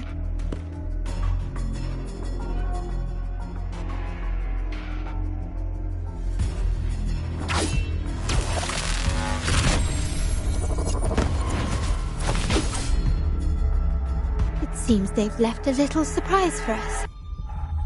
But if they think this will stop you and me, then they're gravely mistaken.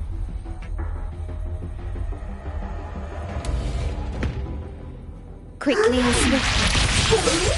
Victory favors me! Found your weak spot.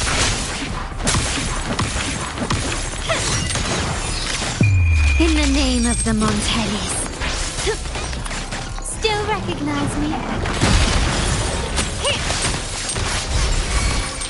Can you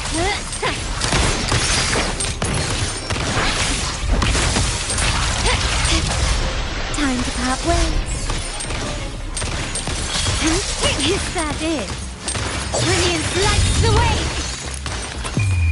The world is mine. Improvise.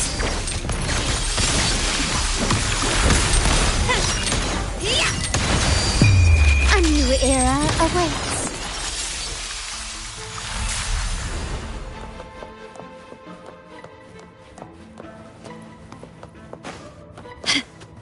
Can you keep up? Can you keep up?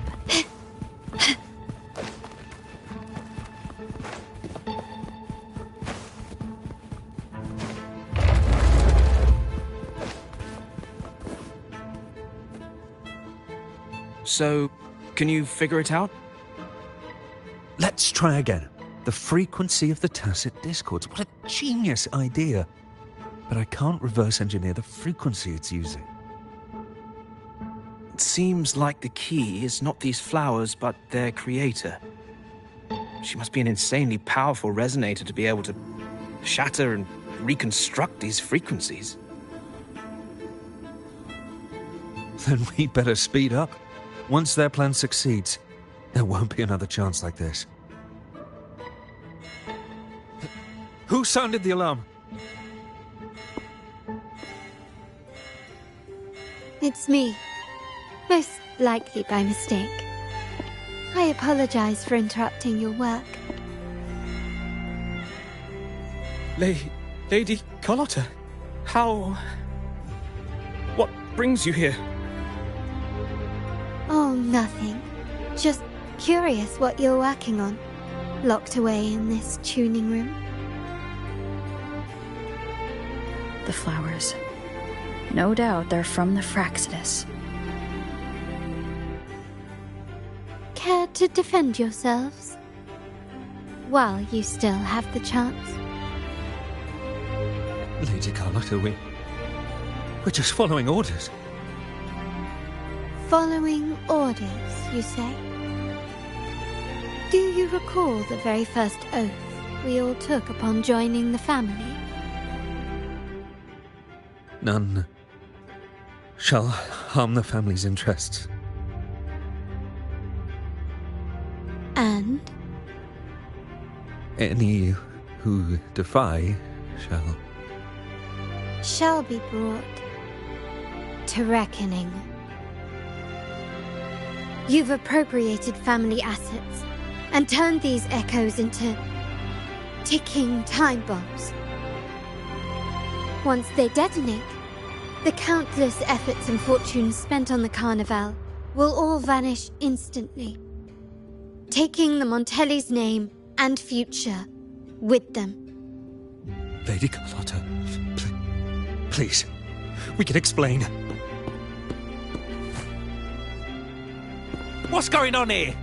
Oh, Lady Carlotta. Just in time. I found some family traitors. But hold on. I have a few more questions for them. I will only ask once. Who are you taking orders from? I only know he's one of the top brass in the family. Always using encrypted channels and ordering us to pick up flowers from masked strangers.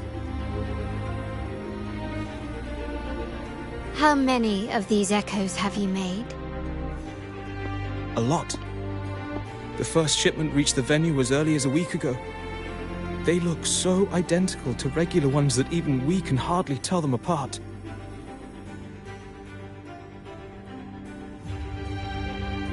Good.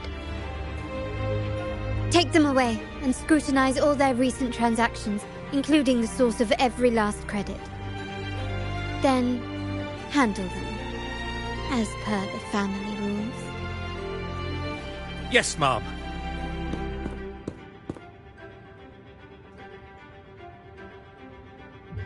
I appreciate your help, Rover.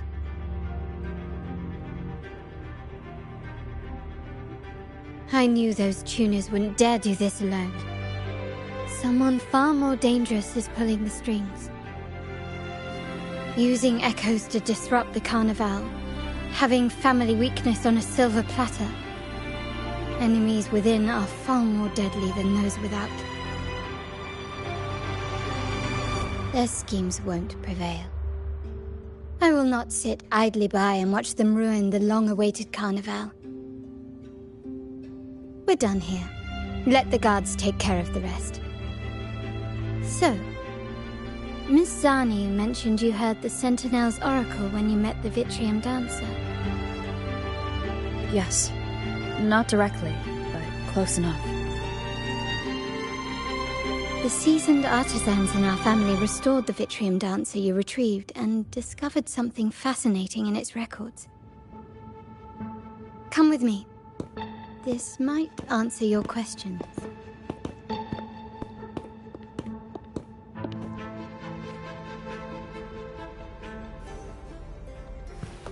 Can you keep up?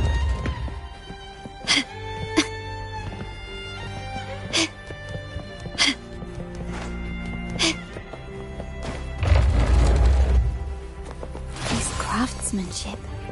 A wise investment.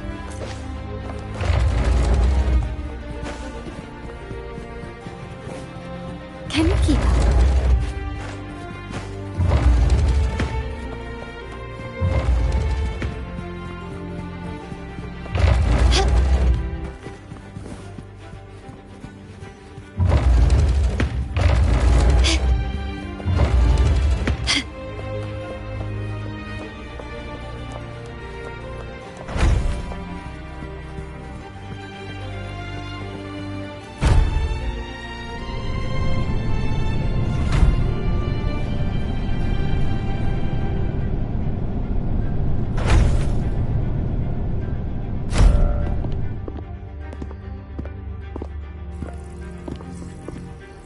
Here we are.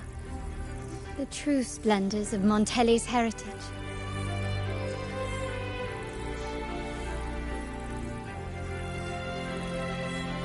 Are these all echoes in the cases? Yes. And no. They are echoes, but also the promise of Renacita's future. And above all, freedom. Renacita may be a fledgling country, but it boasts centuries of history. Its foray into the wider world, however, only began a few years ago. Don't you find it peculiar? Renacita, the land of echoes, leads the world in echo technology, yet stands so insular and unadventurous. What do you suppose is behind all this? The echoes themselves. Sharp as always. Renacita's common echoes are bound to Genesis Nexus, making seafaring with them almost impossible. But their power is essential for dealing with tacit discords and other threats at sea. You could say the reliance on common echoes has shackled our ambitions to venture beyond our borders. To break these shackles, the Montelli family has invested in reserved terminals. It's not about short-term benefits, but the future for the whole of Ragusa. The Order has monopolized the use of common echoes and kept a tight leash on reserve terminals, claiming that individual ownership would sully the sanctity of the echoes they so fervently preach about. But you see their real objective, don't you? To keep Renacita isolated so they can shape its entire narrative. And the Phasalia family has covertly aligned with the Order, aiming to crush our efforts and therefore the prospect of reserve terminals. They've even gone so far as to seek Fraxidus's aid. Such is the reality of the Land of Echoes. Whoever controls the Echoes controls Renacita. My forebears began collecting these echoes long before the vault existed, when the Montelli family was nothing more than a third-rate house ridiculed for its adventurous spirit. They ventured out to sea for trades and got their hands on terminals of the most basic model. From there, they've been tirelessly collecting echoes and advancing the technology. Brick by brick, they built this enterprise that you see today. You're probably wondering how this relates to the Vitrium Dancer. Well, the one that came to you at the Carnival rehearsal is among our family's earliest echoes. As both the first Vitrium Dancer and the prototype for the frequency tuning of all subsequent models, its value is truly unparalleled. It was never meant to be deployed, and should have been preserved here in a case forever. But somehow, it found its way to the Carnival, just to meet you. So, you're saying... This is no coincidence. I can only assume it was the design of Sentinel Imperator.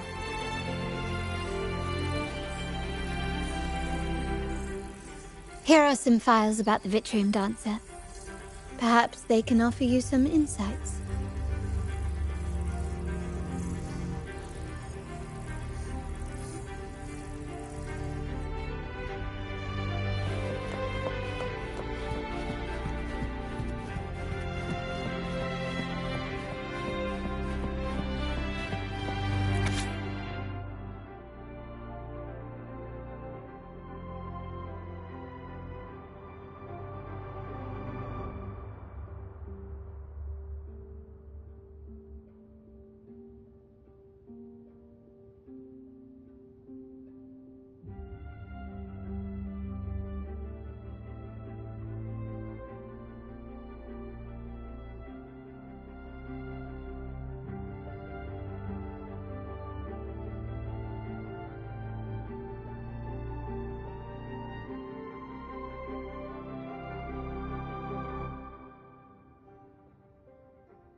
I trust you've read the files. The original tacit discord for the Vitrium Dancer emerged from the frequencies of shattered stained glass in the tower ruins, a place forbidden by decree of the Order. Before the Codex era, those stained glass windows were used to depict the tales of the Sentinel. Out of all of the echoes, they chose the Vitrium Dancer to deliver their message. Because...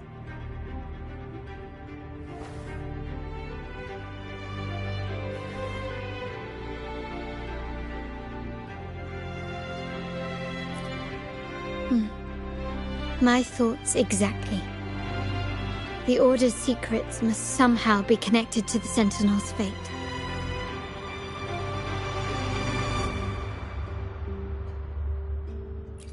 The Montellis have long pursued the buried secrets of Rinascita. The Order's tampering with the Codex, and the mysterious erasure of the Age of Ignorance and the Age of Conflict from our history.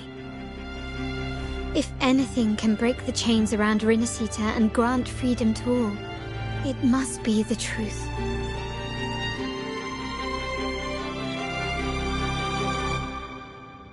And the quest for this truth is also part of our endeavor to restore connection with the wider world. Well, that's all I have to offer. Did you want to visit the ruins? Though I'm not sure what there is to uncover.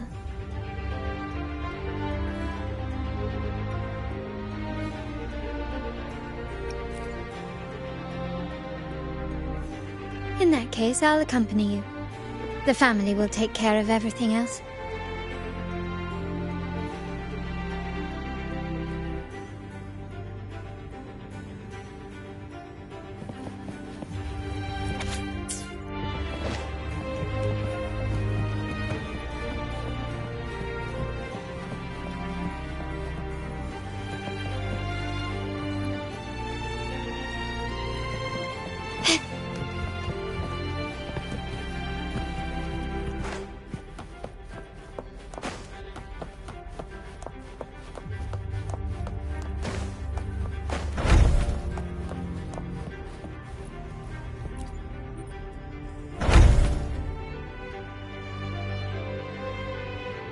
Oh, you're back.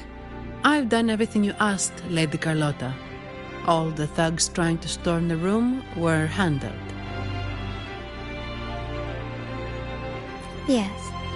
We set a bait the traitors could never refuse. You aren't injured, are you, Miss Zani? Of course not. I saw a squad of security guards charging into the vault. Did anything happen in there? Wait, no, never mind. Best I don't know. Whatever's going on in the vault must be family business. Anyway, it's all sorted now, yes? Yes. Now you can take a break. I've spoken with Mr. Alberto, and he's agreed to grant you a very generous vacation. Oh, I don't really mind. My pay already came through. But vacation is always a bonus. Thank you. These adventures beat office life by a mile. What? Is that the central alarm of the vault? Could be a backup plan from the traitors. Shall we see what delights they've cooked up for us?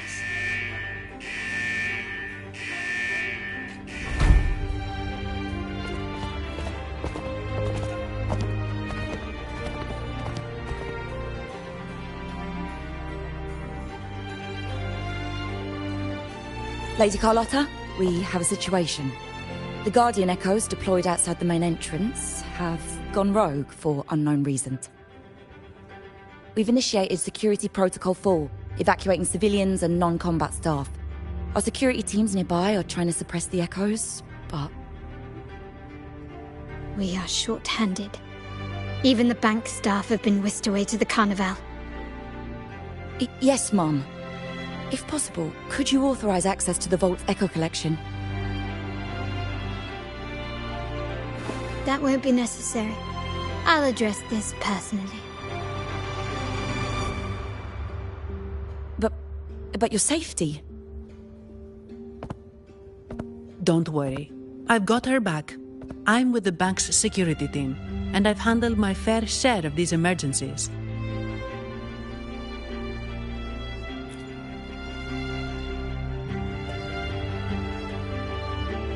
Thank you both. Now, let the show begin.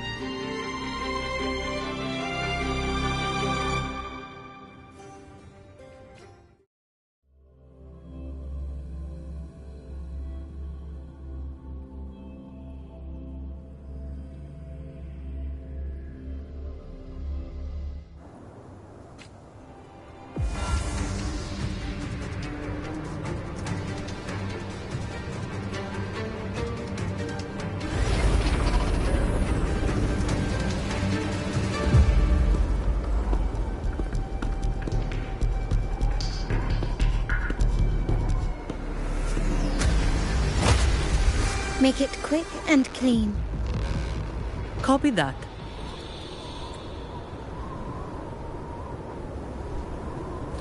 Quickly and swiftly. Improvise.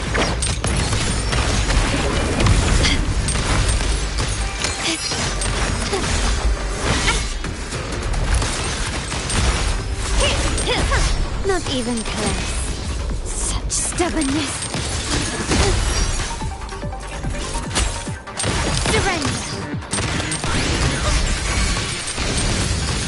Tear them to pieces. Good. Your time is over. I've had enough. Get lost. My field of expertise.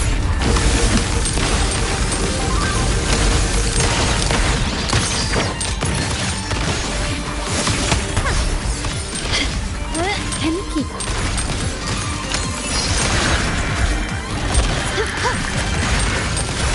Iron graft you knew.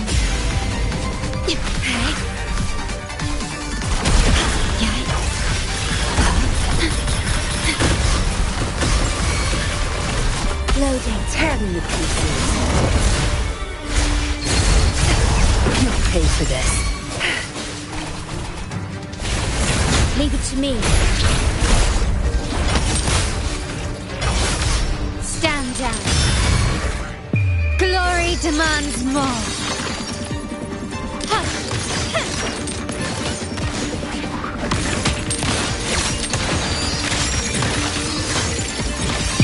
In the name of the Montellis.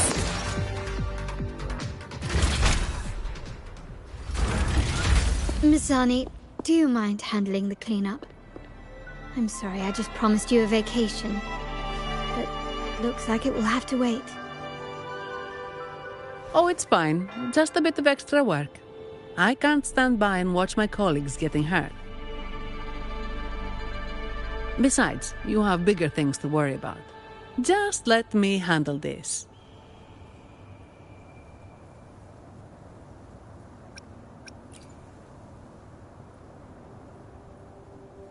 Yeah. That's the burden of being good at my job.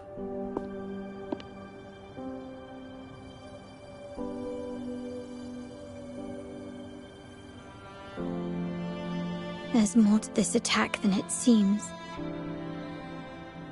The Order must have been behind it, right? Yes. At this juncture, neither the Fraxidus nor the Physaelias have any reason to interfere. It's some hidden truth about the Order the Sentinel is leading us towards. The traitors must be watching us, knowing truth is on the verge of revelation. I have a feeling that whatever's coming next will not be easy.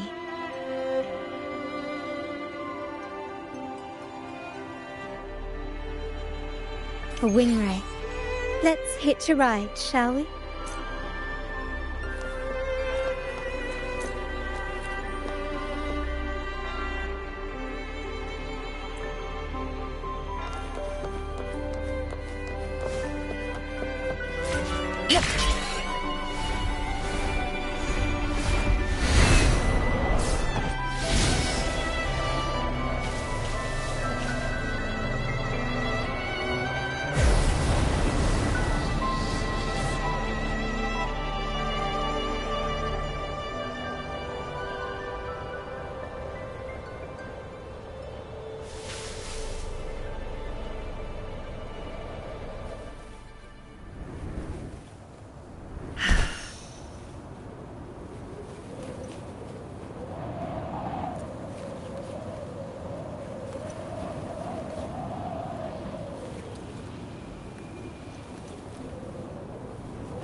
Winds, heed my command.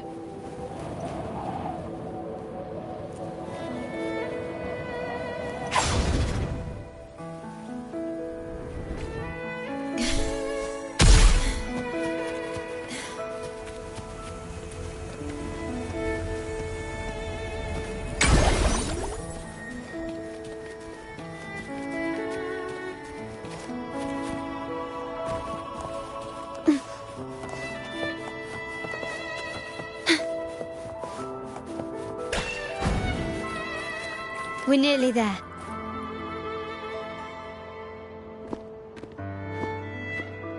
This is where my family first found the Vitrium Dancer.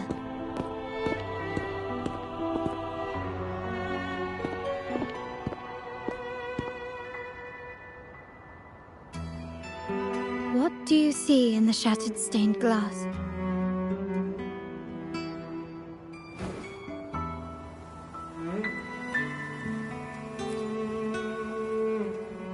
This seems to chronicle a legend of the Sentinel, and the tale of how the first Primus founded the Order. I've learned of this history before, but many details have faded over time.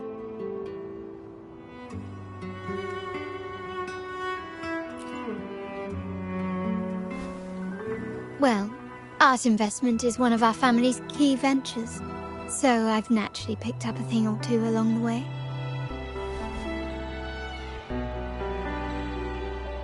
There's a stone tablet over there.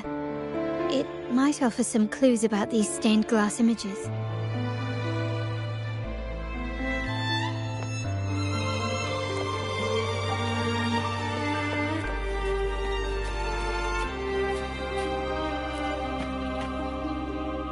This ancient stone tablet bears inscriptions in the ancient Renacita language, which translate roughly to, once whole, the divinity was rent by warring creeds.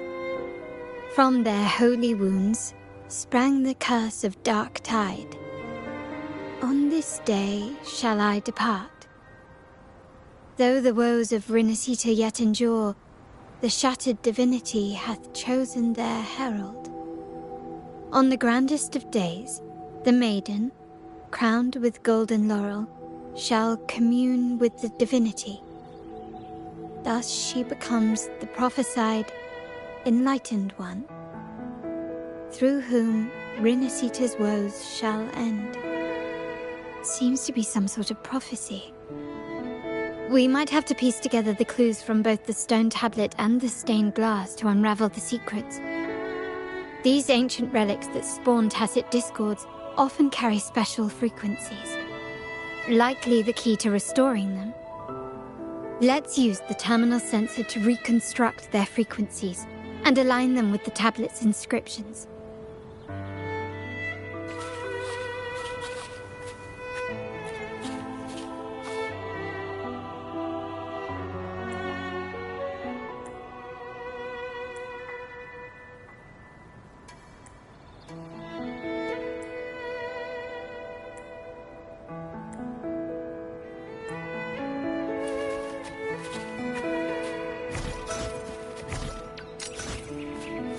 Frequencies of these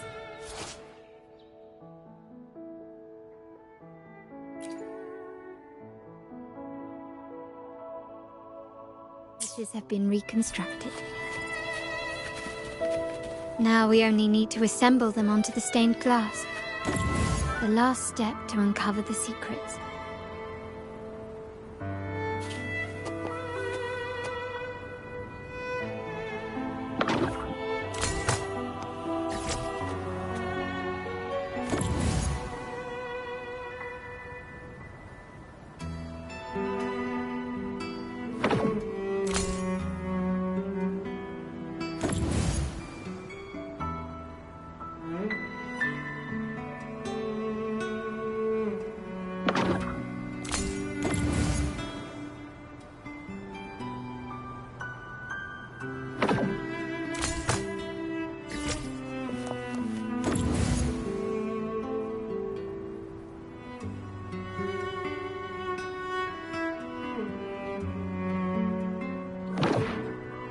The last one seems to depict the moment a girl communes with the divinity of Renacita.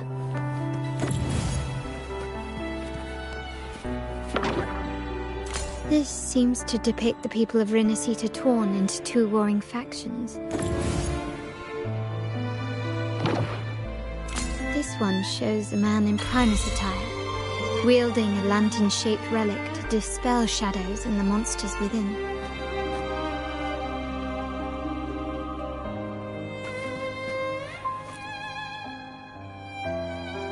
It's done. Now, let's see.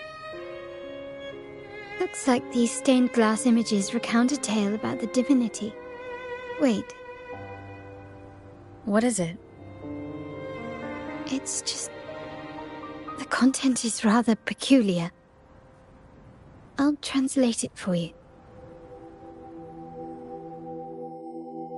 Together with the inscriptions on the tablet, it should be...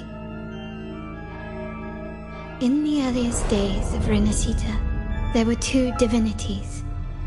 One rules the sky and the other the seas, eternally at odds with each other. Amidst the turmoil they wrought, Renacita evolved. In those times of legend, people waged war over their disparate fates. All this was ended by an unprecedented TD outbreak. The Dark Tide, so was it known. It ravaged a great part of Renacita. After the Dark Tide, Napoli, the first Primus, restored civilization from the ashes. He founded the Order to guide the broken Laguna. Yet, not long after, he went to be with the divinity. On his deathbed, he spoke to the believers. Once whole, the divinity was rent by warring creeds. From their holy wounds sprang the curse of Dark Tide. Though the woes of Renacita yet endure, the shattered divinity hath chosen their herald. On the grandest of days, the maiden, crowned with golden laurel, shall commune with the divinity.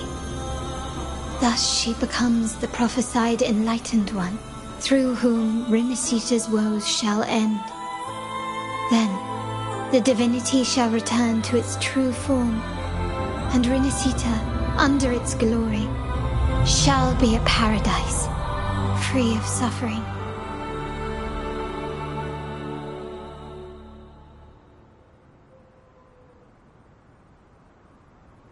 Renacita has two divinities. I've never heard of such a thing. The Montelli family archives hold many documents on Renacita's past, yet none mentioned two divinities.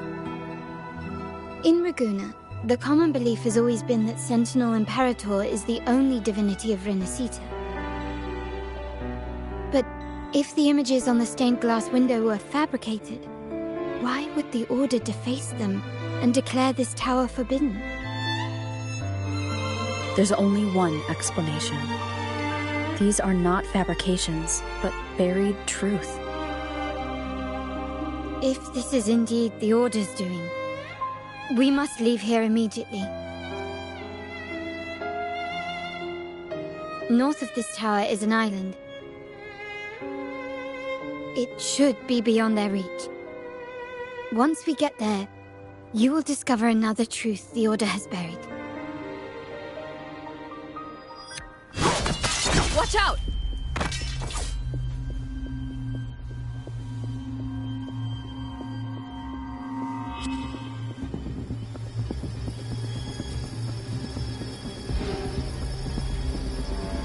Interesting. They're here even faster than I anticipated.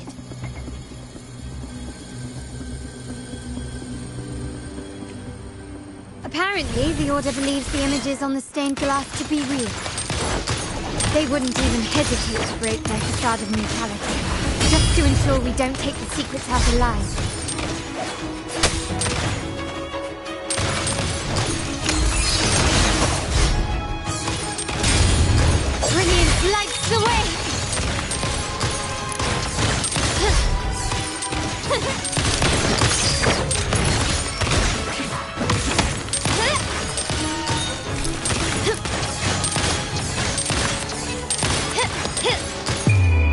world is mine!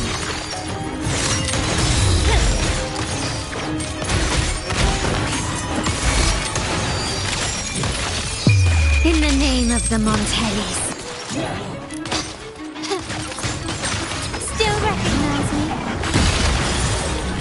Such stubbornness.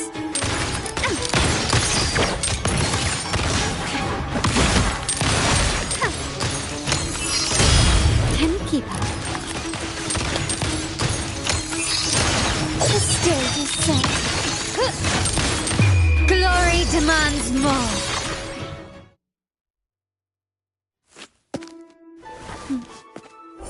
Keep it safe.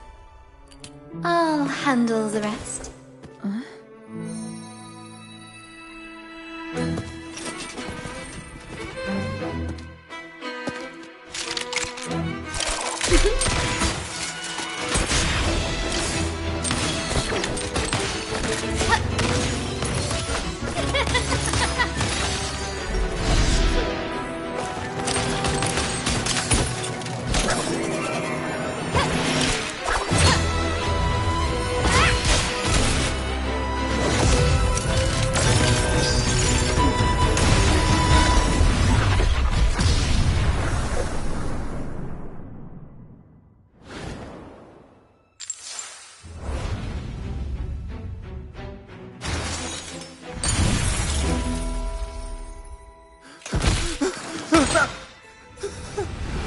Speak. Who gave you the order?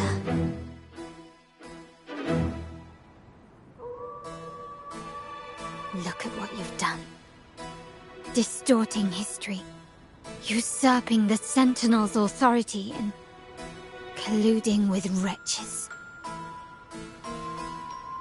Who are your accomplices? The Fraxidus, the Phisades, and even some of the Montellis. Am I right? Ahem.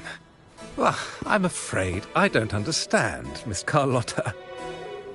It seems you too are lost to madness and hallucination. If you find yourself confused and desire the Sentinel's guidance, I would gladly arrange a personal pilgrim sail for you. Ah, so this is how you treat those truth seekers. Banish them in the name of pilgrimage. Please, lower your weapon. There is still room for discussion, is there not, Miss Carlotta?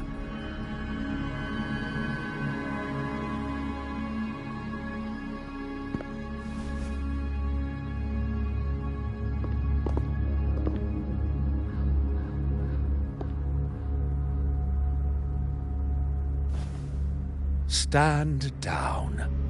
Enough blood has been shed today. Imperator would not revel in senseless sacrifice. The pilgrim's sail is for the transgressors to seek rebirth, not for you to threaten our friends. Repent for your reckless words. Forgive me, Brother Alessio. Ah, honored guest. You have been misinformed, as the truth is not what it seems. My Lord Fenrico has arranged your audience with the Sentinel. Why not hear the Sentinel's wisdom for yourself?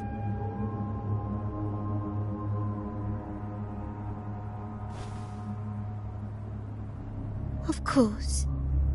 If Lord Fenrico is the true Enlightened One. However, the prophecy speaks of a maiden as the Enlightened One. Is that why you destroyed the stained glass? To pass Fenrico off as the Enlightened One? So he can seize the Sentinel's power and rule Raguna? Oh, you stubborn people of little faith. You've surely been tempted by evil and swallowed its lies. Lord Fenrico is the undeniable Enlightened One, and will guide us all. Well, I see no point in debating doctrine with you. Let's move on to a more concrete subject. Now, Miss Carlotta, which one do you think is more important to the Montelli family? Is it profit? Or bloodline?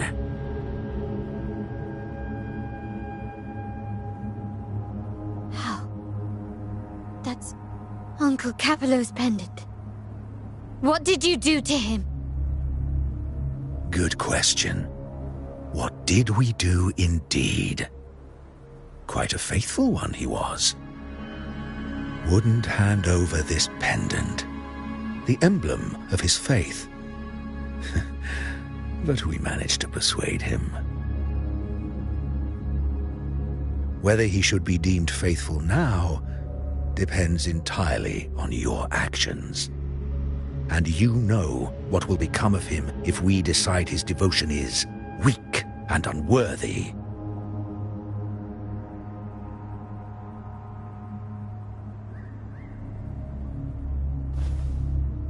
My actions. What do you want me to do?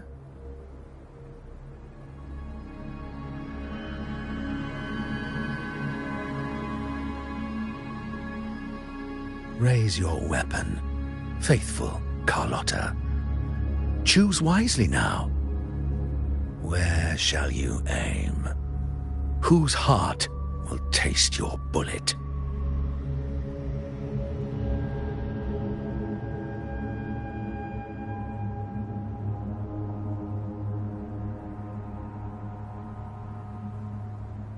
Good. You are a smart one, Miss Carlotta. Carlotta. I'm sorry. Even though the time we shared was very memorable. Excellent. It appears you've made the right choice, as any true Ragganese would. Honoring blood and faith alike. Pull the trigger. End this transgressor's life. The Sentinel shall host a supreme banquet for you in the high heavens.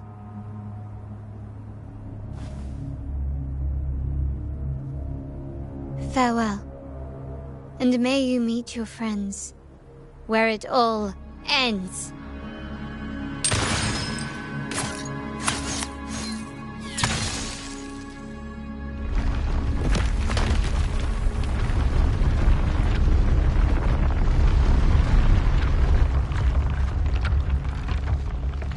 You've disappointed me, Miss Carlotta.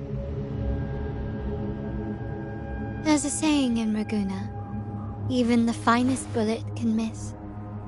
It was only a mistake. So be it. I shouldn't question your faith over such a mishap. It is, after all, insignificant in the grand scheme of the Divinity. Let us bear witness to the moment divine wrath descends from the heavens.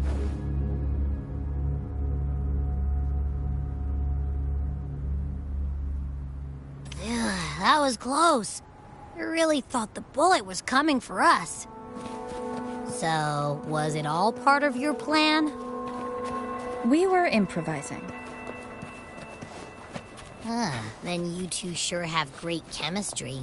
Anyway, those bad guys are still after us, so let's get out of here. Didn't Carlotta say something about an island up north? Let's go check it out.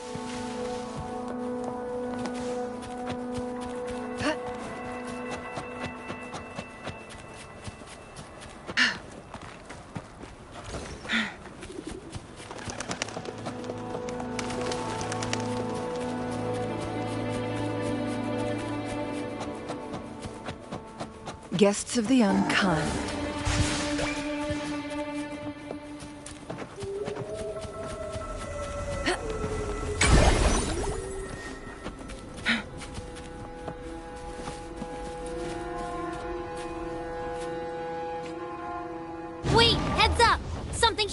coming at us!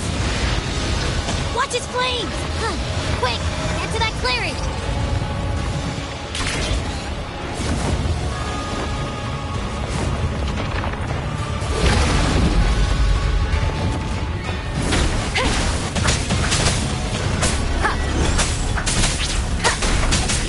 Wonderful sound.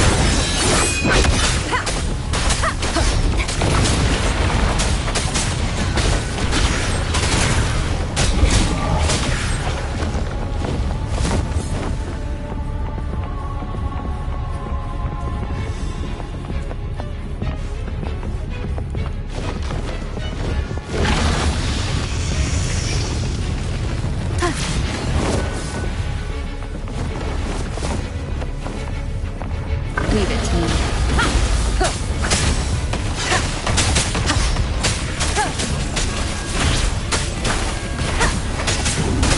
None shall whisper.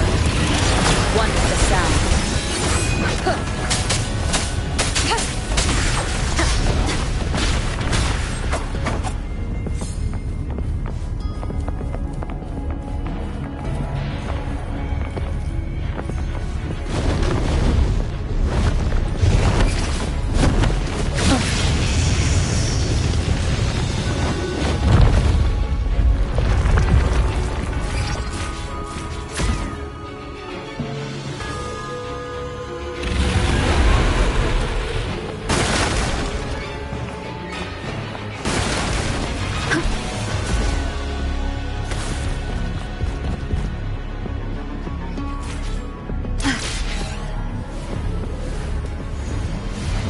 Wind guide me.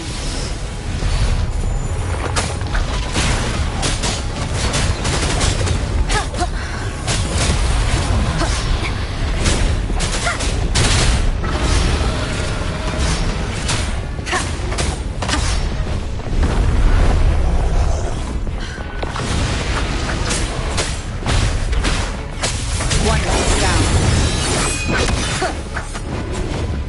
You will obey.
Don't be scared. Paro is just saying hi. She seems to fancy you.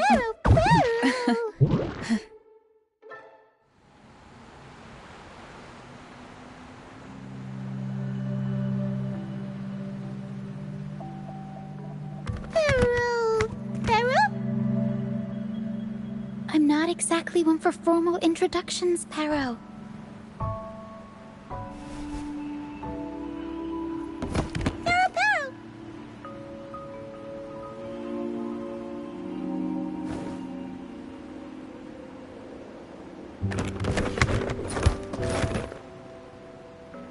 I know this isn't the first time seeing them.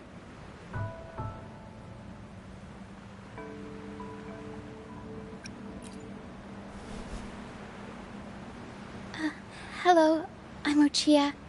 We've met before on Brand's ship. I was in this box. This is Paro, the actual owner of the box. Harrow takes good care of me and lets me hang out in it all the time. I've never seen Harrow warm up to someone so quickly. It must be something in your frequency that it finds interesting. Anyway, what brings you to this beach? It's not exactly a place for a stroll. So you were attacked by that dragon and fell off the bridge.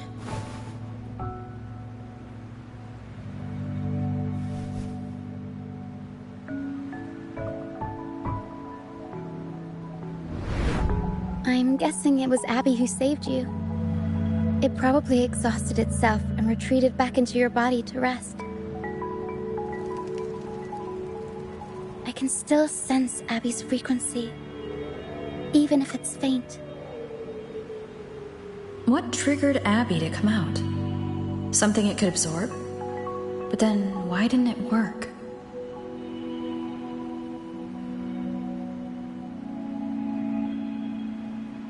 That dragon's behavior is odd.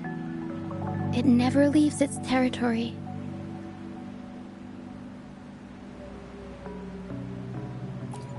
Long ago, this place was a sacred spot for the Order's pilgrims. Then, the dark tide hit, and all those reverberations left behind twisted things up. The remnant clouds from the Sea of Clouds drew hordes of tacit discords here. Now, their whispers fill the air, turning this once holy place of pilgrimage into the penitent's end. This Dragon of Dirge is a local tacit discord. It grows by feeding on the others. We were supposed to pick you up like Miss Carlotta planned, but things went sideways.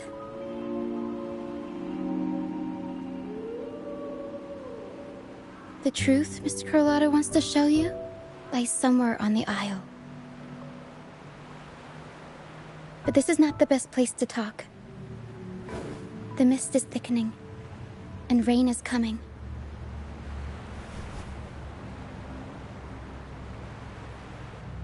The mist is dangerous here.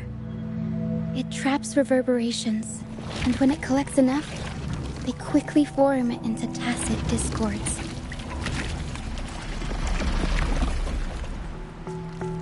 The captain, Brant, he went into the mist to rescue people, but he hasn't returned. We think he might be in danger. I plan to go find him. Once I'm in the mist, my frequency will draw the creepies and crawlies away, so you'll be safer here. Just in case, take this to mask your frequency and defend yourself.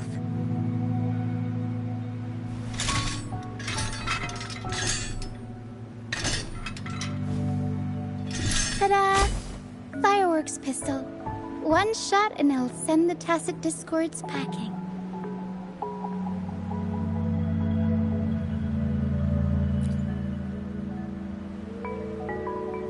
It's easy to use. You want to see the upgraded version? Ta-da! Magnum fireworks pistol.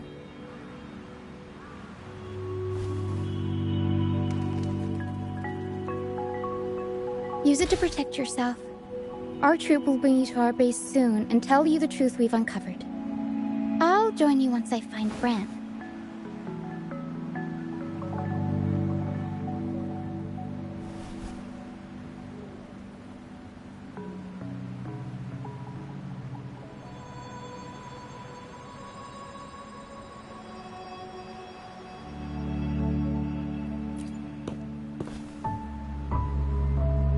But the mist is dangerous. All right, fine. It's better you see it for yourself. I'll be glad you don't have to fend for yourself alone.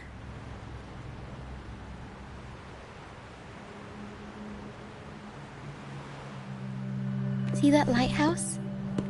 It's the the only safe place in the mist. We'll head there. Brant might have taken shelter there too. Once we find him, we'll find the truth you're after.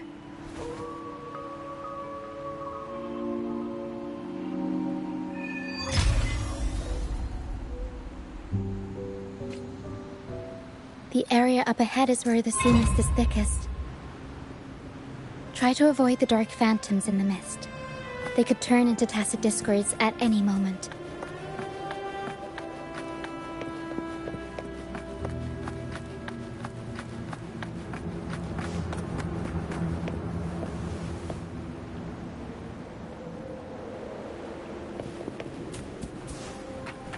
We'll improvise.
Discords. Watch out! What? I can't control my force.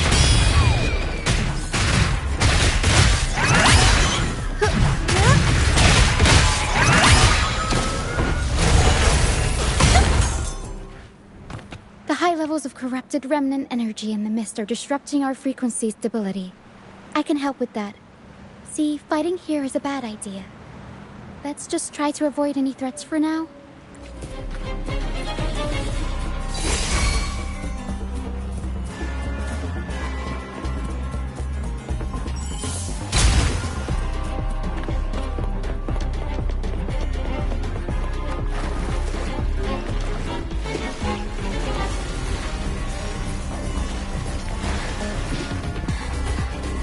Come, play with me. Look for me. Don't worry. They're just reverberations. Potential tacit discords in the making. Some of them are actually our friends. We can follow them to find our way out.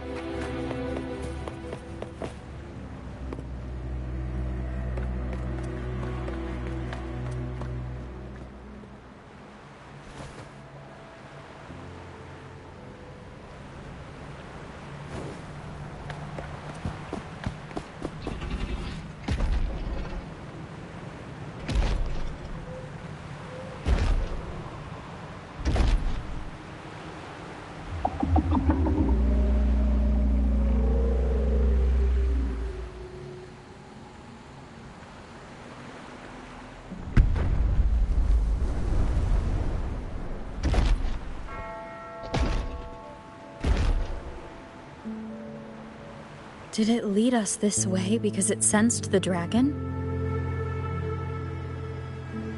Possibly. Phantoms are sensitive to frequencies, so navigating the mist is second nature for them. The game isn't over. Here, come quickly. I think I figured out what they're doing. We'll be out of the mist soon.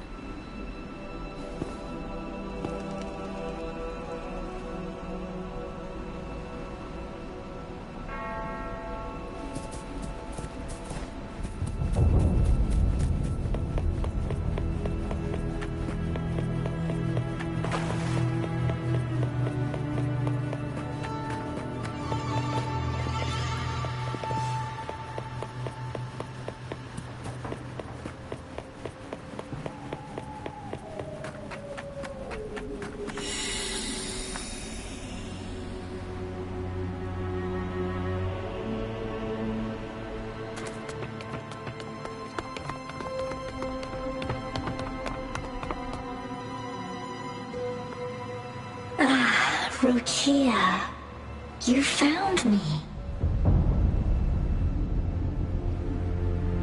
I'll always find you, but maybe don't do this again next time. Why? Isn't this your favorite game? I wanted to play with you. I know, but as your friend, I worry about your safety. My friend? Excuse me. Are you Rochia's friend?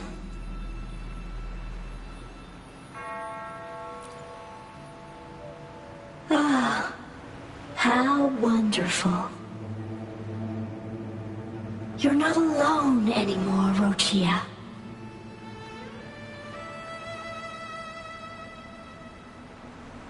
Yes, I have friends now. I'm so happy for you. All is well. Fly, fly to the high heavens.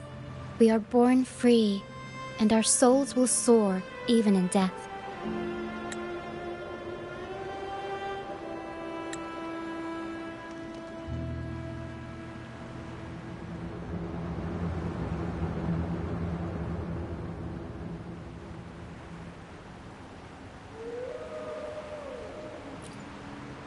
Golden phantoms are reverberations, mixed with the frequencies left behind by people who've passed away. When someone dies, the reverberations linger. Usually, they merge into the same cacophony of frequencies that spawns tacit discords.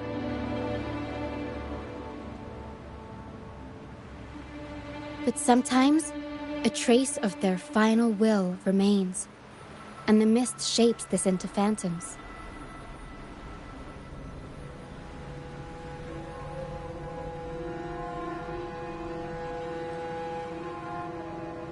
This lingering will helps the phantoms resist becoming tacit discords and instead guide the lost through the mist. If the mist clears, they'll vanish. If the mist lingers, their fate is sealed. It will only be a matter of time before they merge with other reverberations and become tacit discords.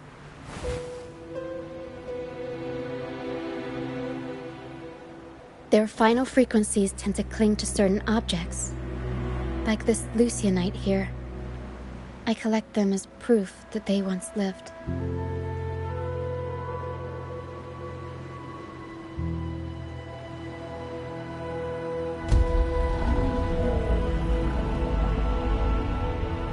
Otherwise, the dragon will devour every last trace of their frequency.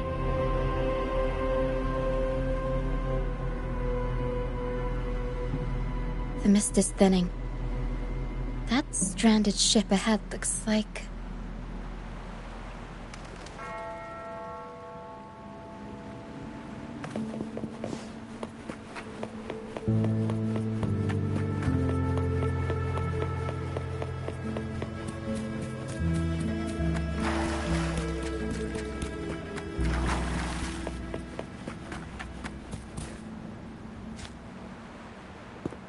A pilgrim sale? Why is it here? In Raguna, those who break the law are sent to the Order Tribunal for sentencing.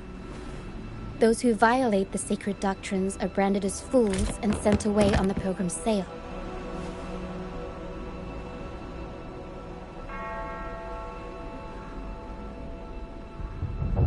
It's said that when the first dark tide ravaged Renacida, the first Primus followed the currents on a rickety boat and met the Sentinel in person. That's where the pilgrim sail tradition came from. Now the fools retrace the Primus's journey, reflecting on their mistakes along the way.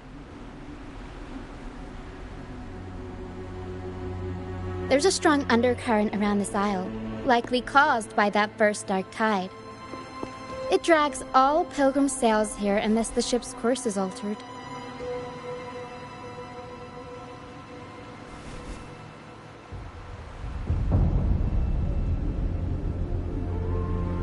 No reverberations on the ship, nor in the mist. The people must have escaped. But with the mist this thick, we need to stay on guard.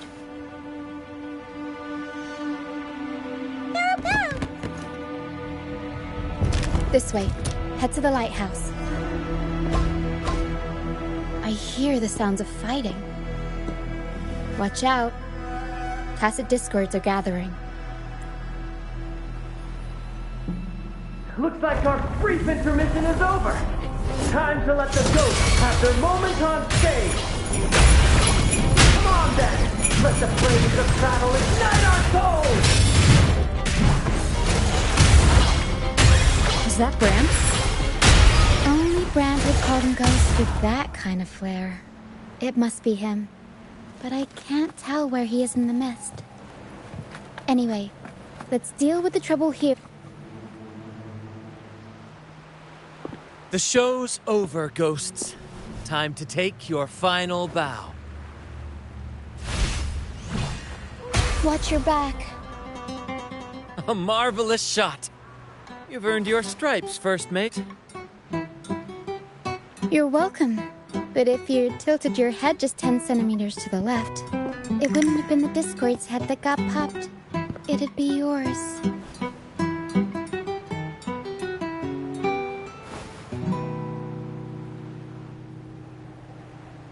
Not on your watch. Besides, fortune always smiles on me. Except in bets. And we've crossed paths with the rover again. Can't get luckier than that. We shouldn't have let her get caught up in this mess. She was worried about us and insisted on coming. Is that so? Then our gratitude to you is even greater for your timely aid.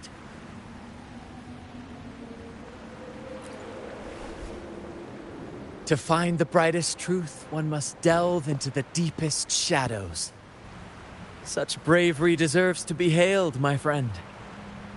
Where is everyone on the pilgrim sail? I was patrolling the coast earlier when I saw their ship drifting into the mist.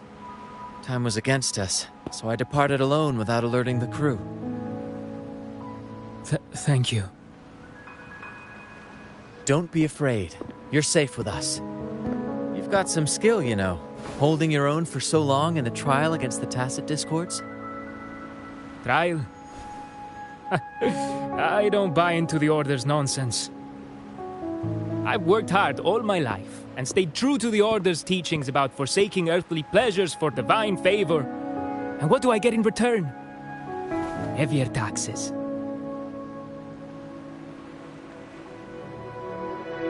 When pirates ransacked my merchant fleet, leaving me with nothing, I turned to the Order for help.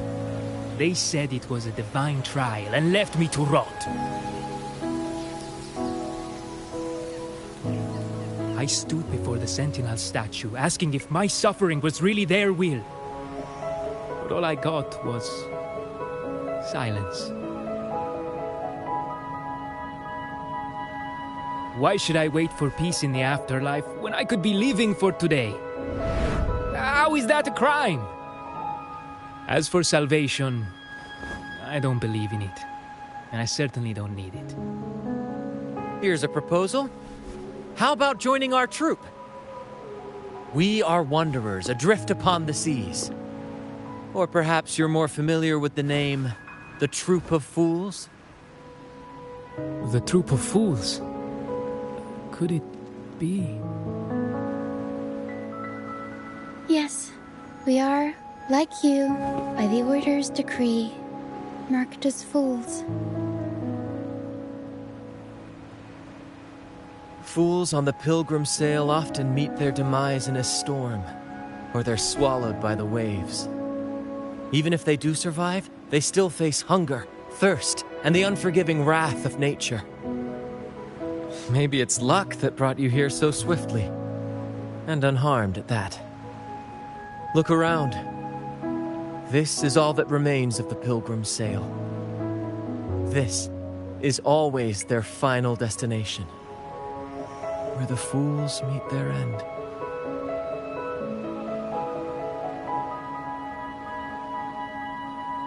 Yes, the pilgrimage is nothing but a banishment in disguise.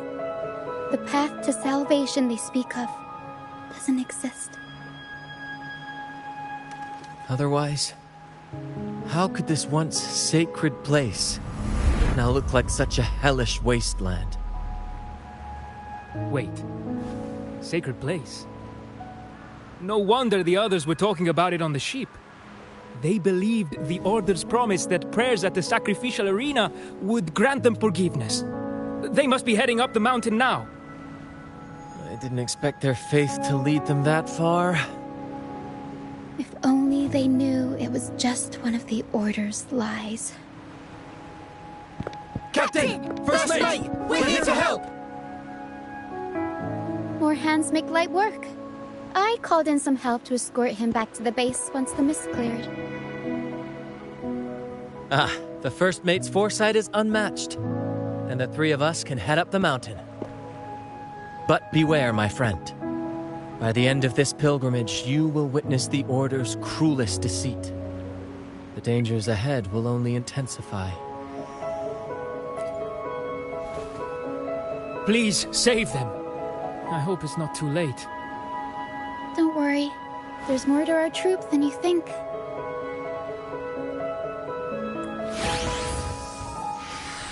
This wing ray can fly us up the mountain.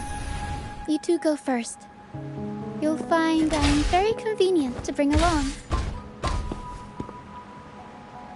All right then. All hands, prepare to ascend!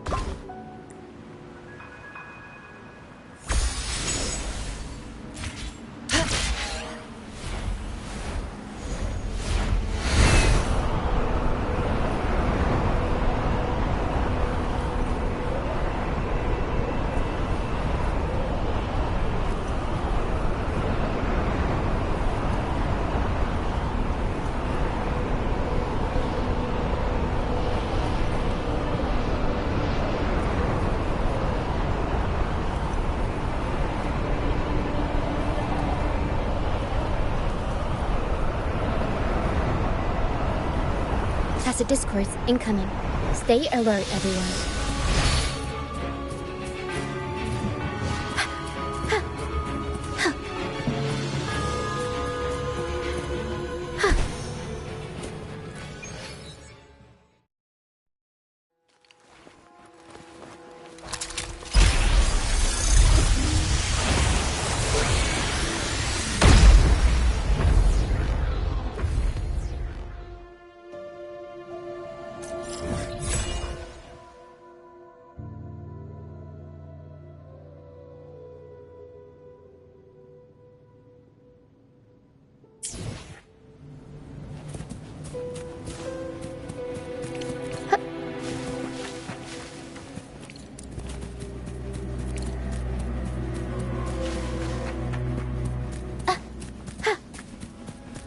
We'll improvise.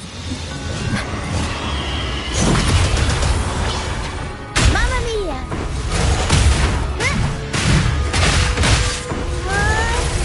Surprise! Mamma mia! Avanti! Figurati!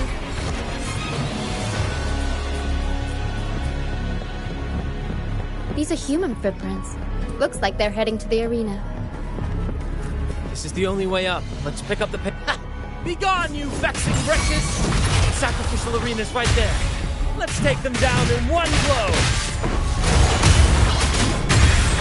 Divinity. Improv. Performance.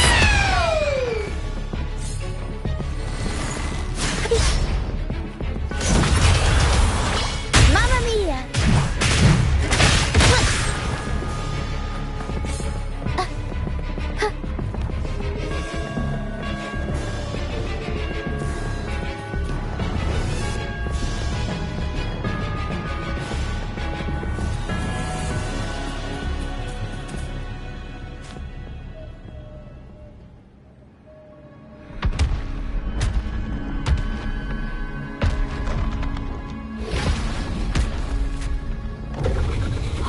Divinity above, please have mercy on me. Is this some kind of test for me? I see. No matter how harsh the punishment, I'll take it. Even if...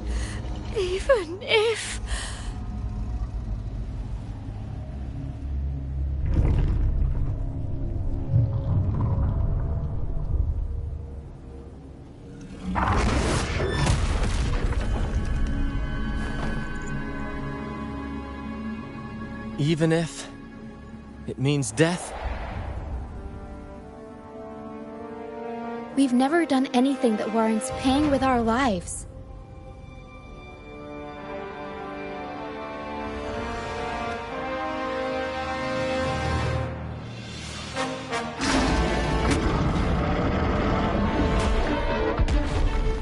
I'd wager mercy isn't on the table. However, in the face of danger and adversity, the stage is set for our grandest act.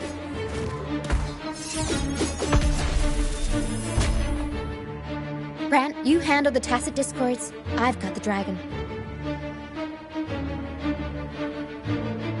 Of course. But with all due respect, shouldn't the captain be the one giving the orders? Just playing to our strengths. Take it, or I'll spill the beans about your wine stash.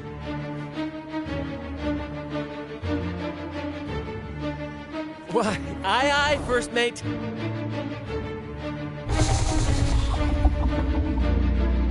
It's time to pay for what you've done, Dragon of Dirge.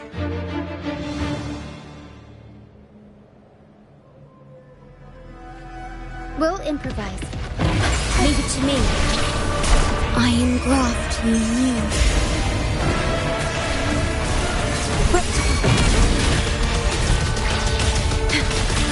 Tearing you pieces. I've had enough. Get lost.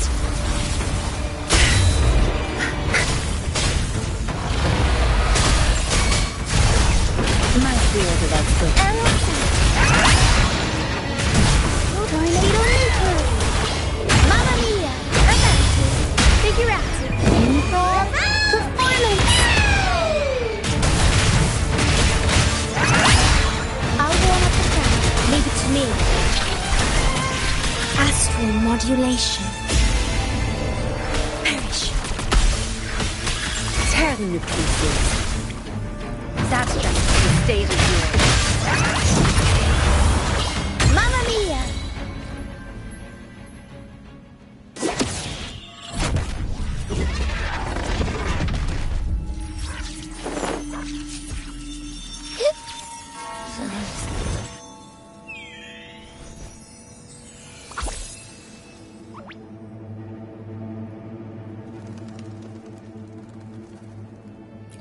Of course!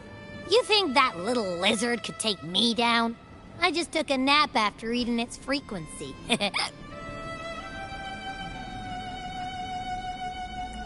But seriously, that was close. The fire it breathed almost singed your hair.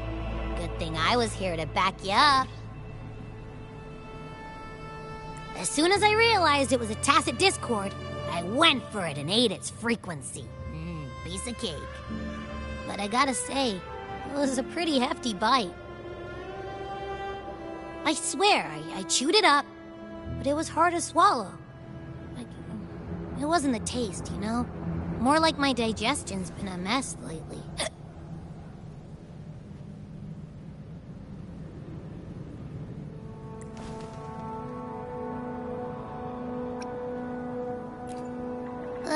That's not the point. The real deal is, I found something crazy in its frequency. You said you somehow experienced empathy with the Tacit Discord back in Jinzhou, right? How about trying that again with this guy?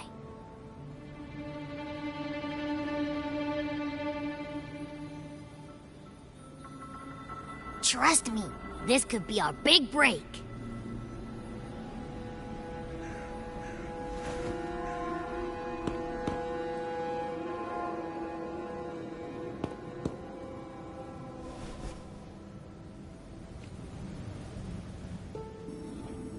Gehenna, a wretched soul mourned by none.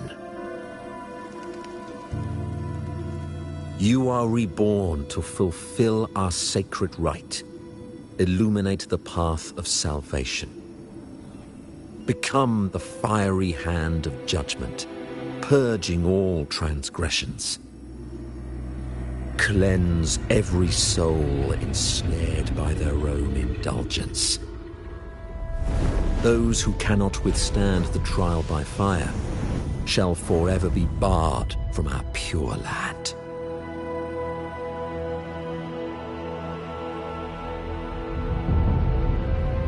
See, I wasn't lying.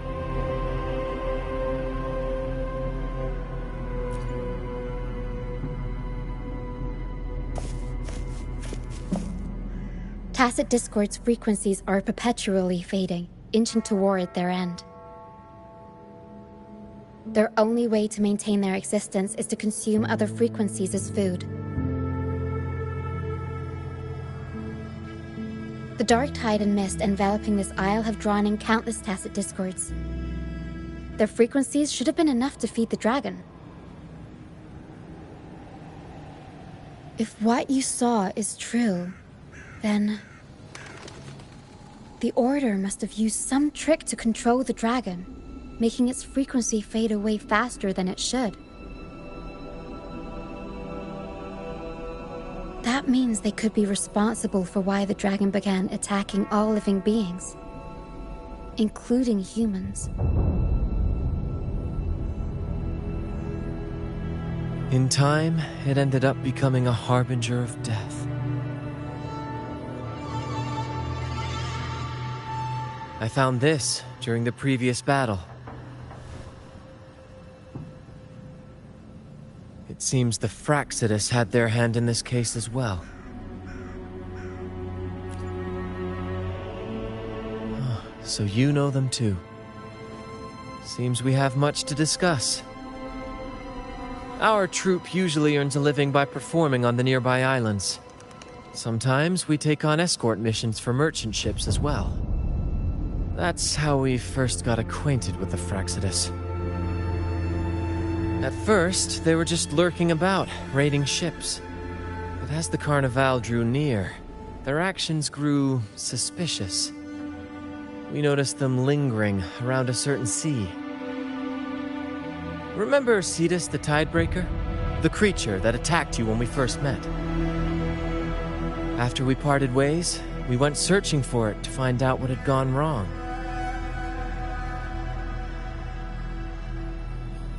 This is what we found on its tail, another Lycoris. Alas, the Tidebreaker slipped away into the deep beyond our reach. Still, this bloom leaves no doubt. The Fraxidus is behind its strange behavior. We saw what they did to the dragon. The Cetus's violent outburst must be their doing as well.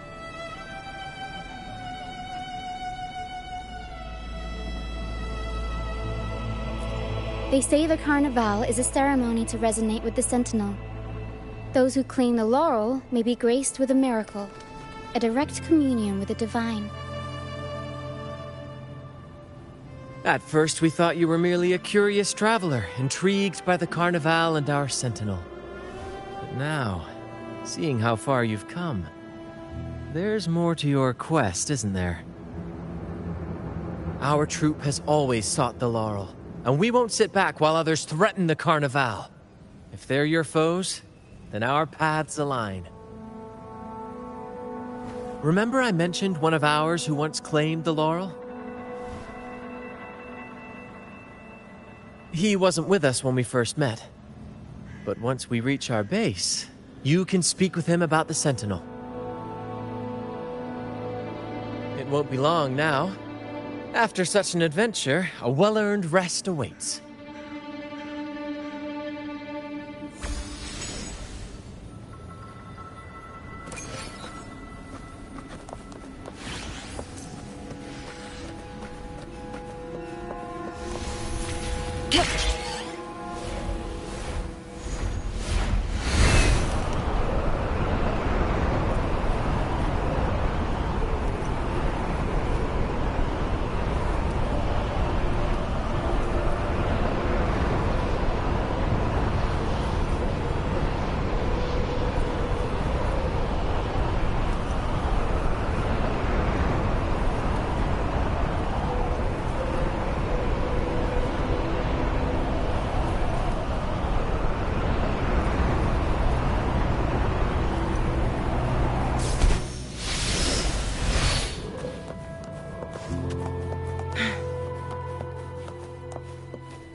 Make it fast.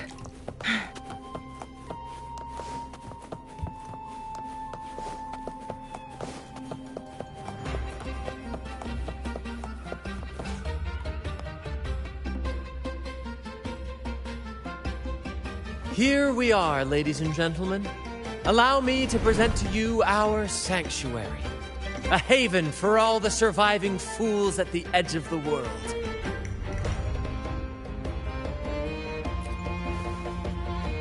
It is, my friend. We built this place from the ground up, and I dare say it's a triumph worthy of the ages. The mist does shield us from the Order, but it brings its own set of problems. Precisely why we must tackle its effects without delay. By the way, if you'd like to speak with Mr. Bardolino, our laureate, you'll find his tent deep within the base. Feel free to talk to the others while we handle our tasks. We'll catch up once we're done.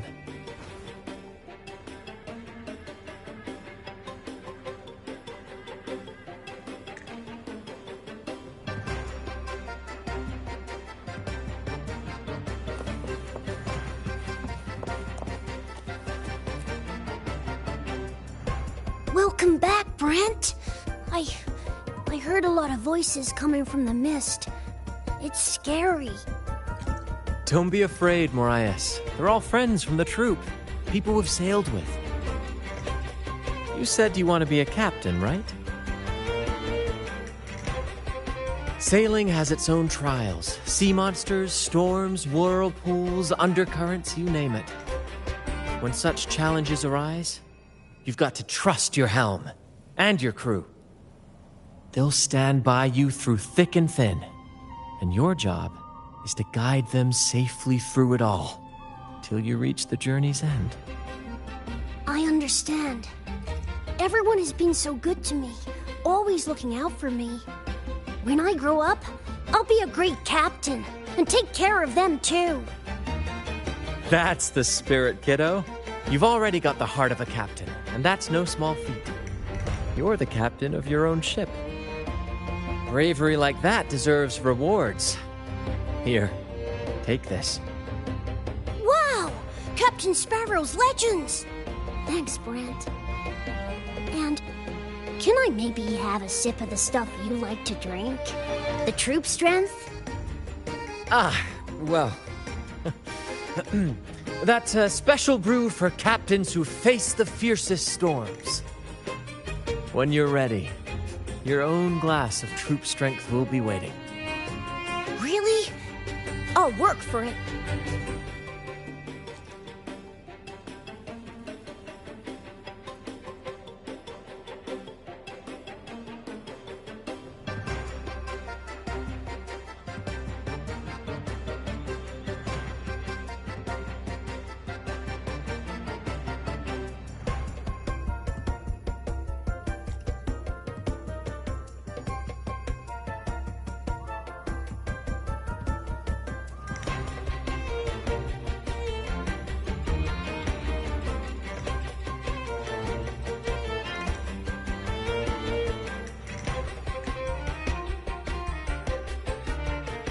It's a drink made of water lamps, fermented, distilled, and aged to perfection.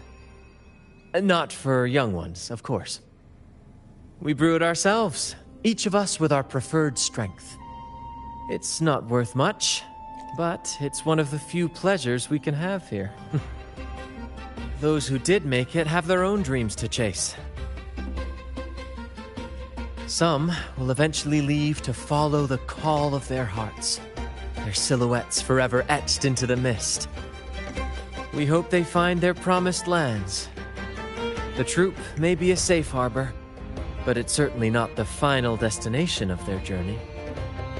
We honor their names and stories in our plays, passing their legacy down through the crew. Beriardi the Fire Eater, Toscanini the Night Watcher, Fernando the Fish Killer. Their stories remain vivid in my memory. One day, I'll compile them into a book, mark my words. Over the years, we've bid farewell to many, and welcomed countless new faces. When I was a boy, I saw the Sentinel's statue in the Cathedral of Mercury. Curiosity led me to point at the statue and ask, how can you say it's the Sentinel when no one has ever laid eyes on it? I didn't know the consequences that would follow. That question earned me a pilgrimage. At the time, I thought it was some grand adventure. On the pilgrim sail, I was cared for by other fools who shared what little they had and shielded me from the grim reality with their kindness and smiles. But all I could do was watch as they passed away one by one. From that day forward, I swore to wipe away the tears of the innocent. Every adventurer needs a rest, and every ship must find a port. For us, that meant finding a sanctuary. When we finally reached this forsaken isle, the destination of our pilgrimage, we fought the Tacit Discords to claim our territory and scavenged what we could from the ship's wreckage. From that, we built all this. Though the night may be long, the dawn always follows. That, my friend, is what we should set our sights on.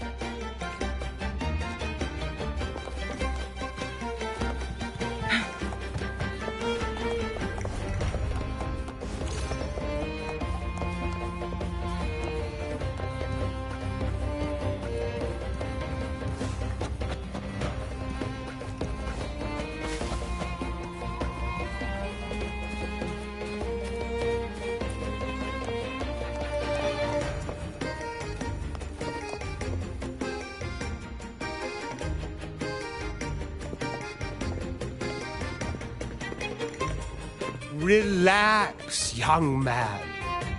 Life's only just unfurling its sails for you. Why sit there like one of those dour statues in the Order's halls? Don't be afraid to show a little spark. I was just thinking about my future. Is Raguna truly lost to me forever? Some have found their way back, but under the Order's watchful eye. Is that really what you want? A life without freedom? Listen, you don't need a grand stage to leave your mark. A true Raganese can turn even a ragged tent into the finest theater. That's what I'm preparing to do.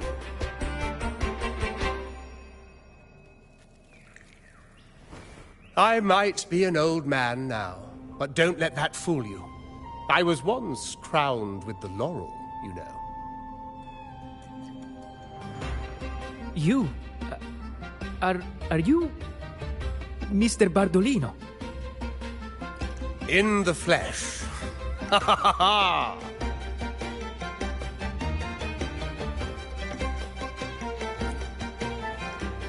As I took my final bow on stage, a bright light pierced through the clouds, shining down from the sky. And then, a radiant laurel descended upon me, and I heard a voice. It was the Sentinel's voice, ringing in my head. I asked them a question that had puzzled me since childhood. the ultimate philosophical riddle. What should I eat tonight? And they answered, the body is the temple of the mind. To keep your mind sharp, do consume healthy food, such as the loris salad. But why loris salad? I was baffled, and the meaning still eludes me to this very day. I've never been quick-witted, though. The Order's doctrines never quite took hold. Acting, however, that is where my true passion lies.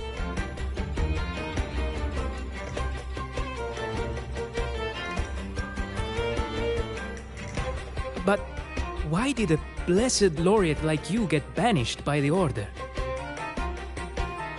Back when I won the laurel, Raguna was led by the Holy Maiden. She promoted all sorts of grand celebrations during the Carnival, an unceasing tide of revelry. Stages sprang up on every corner of the city, performances dancing through the streets, and shops adorned in vibrant hues. Even on rainy nights, you could still hear music playing in the square. Some performers wove their critiques into their acts. Sharp as she was, the Holy Maiden noticed. She refined city policy with each whisper of dissent.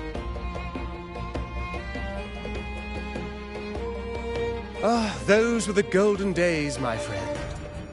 The Holy Maiden once said that if she were to leave this world, she'd want no majestic tomb, solemn funeral, but the grandest carnival as her final farewell.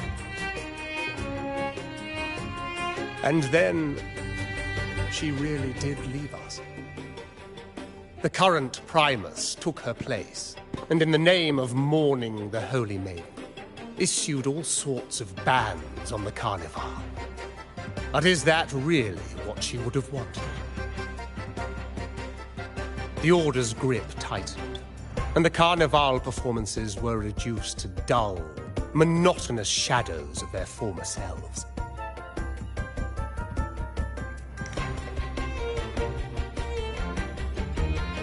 One year, I strung a wire from a gondola to the top of the clock tower in Liberty Square, and another from the tower to the Thessalia's mansion.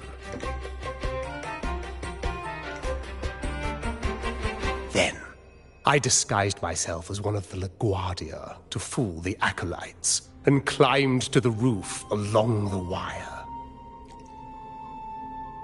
Midway through the Order's performance, I hopped on a wing ray with a cloudcaster, showering the entire city with flowers. Yes, it was a magnificent sight.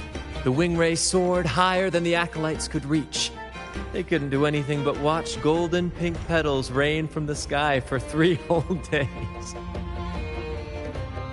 They struggled to clean up the flowers from the streets, and it took a downpour to wash them all away. That cloudcaster, adapted from a music van, became the prototype for the one we use on stage today.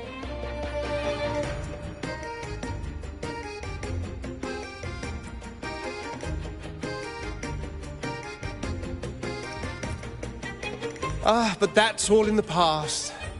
To this day, I'm still not sure what crime they pinned on me. Maybe walking the wire without protection?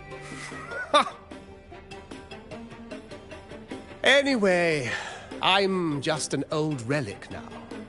But you lot, you're the main characters of this era, facing down every obstacle with fire in your bellies. But isn't our fate already sealed?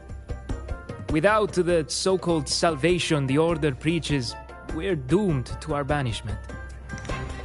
Just lost souls, dying in obscurity. Life is short, and we weren't born just to atone. The Order may banish us, but they can't take away our right to sing.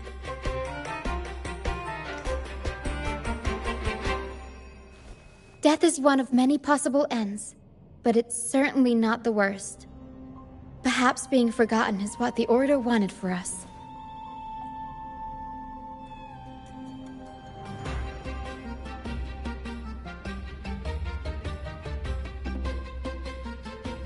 They want to erase all traces of our existence, grind us into dust and drag us into the abyss. But we'll fight the tide and live our lives to the fullest. Members of the troupe may come and go, but they never truly left us. Their deeds and songs are passed down through the ages. One day, our voices will echo across every land. Our words will reach every corner of the world. And by then, even the tacit discords in the stormy sea will know our names. That's the spirit, boy! Even if I can't earn myself a proper title, I'll become Rinasita's most enigmatic legend. When I'm gone, I'll leave behind a coffin that sings. Or maybe turn into a lark, singing every day and night!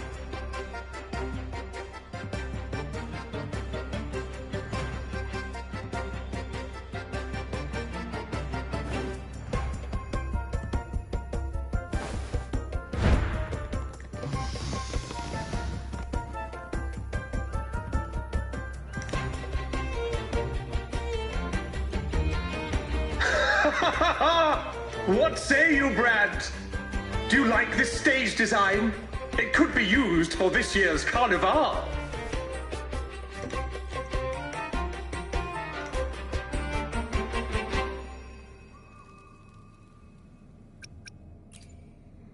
Our little chat reminded me of those good old days. So why not relive that scene I just mentioned?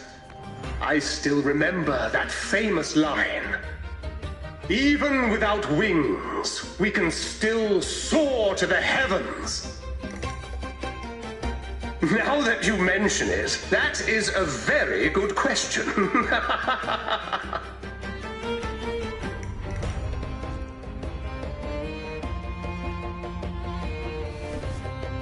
Please don't mind him. We like our performances big and bold, after all.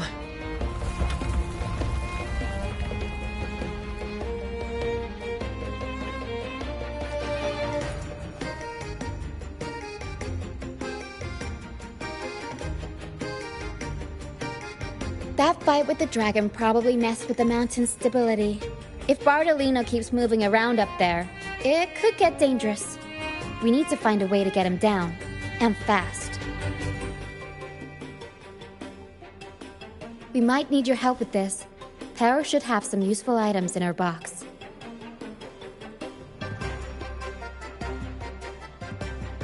We've got a cloudcaster that can conjure up some fluffy cloud cushions. They'd make the perfect stairs to reach Mr. Bardolino, or catch him for a soft landing. But some of its parts have been borrowed by other troop members.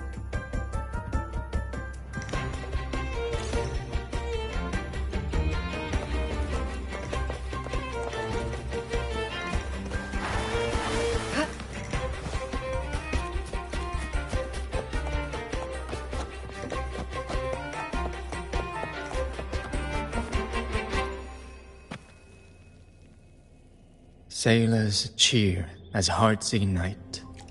Soon we'll break these chains so tight. Set the course, embrace the storm, sailing on till light is born. Oh, hello. I'm writing a sea shanty. Did you know Raguna Gondolier songs are usually in 3/4 time? Matches the flow of water perfectly. When they row, their strokes go slow dip, quick lift, which fits that rhythm. But for our troupe, we use a 4/4 signature with strong and weak beats. It's catchy and perfect for sailors to sing along to as we work together to tackle the waves. Sailors cheer as hearts ignite. Soon we'll break these chains so tight.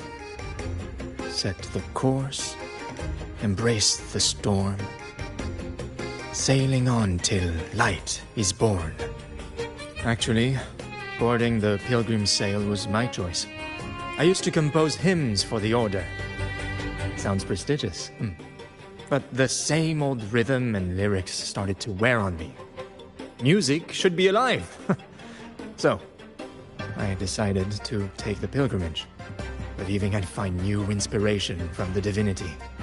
You probably already know what the pilgrimage really is. I was foolish to believe the Order's lies. But luckily the troop found me and brought me in. Have you seen any of our performances, perhaps? We don't do those lofty soliloquies that give you existential dread. That doesn't mean our plays are shallow. They're just more hopeful and speak directly to the heart. We do commedia improviso, a style of play that's all about those fleeting, beautiful moments of everyday life. We sing of love that endures, enemies who become allies in the fight against evil. The Order may scoff at such stories, but they're real, human stories, full of ambition, dignity, and everything that makes us human. Traveling with the troop, I've learned to see the beauty in the small things, and I've met people facing similar and unique life struggles. Only those who walk in the fields can really see how the crops grow. It's the same with music. You can't truly know it until you've listened. That's why I'm always chatting with the crew, gathering ideas for my ballads and shanties. The true rhyme of our time. Sailors cheer as hearts ignite. The Cloudcaster. Oh, I use its base as a desk. Our first mate lent it to me so I could write more comfortably. Here it is. Careful, it's heavy.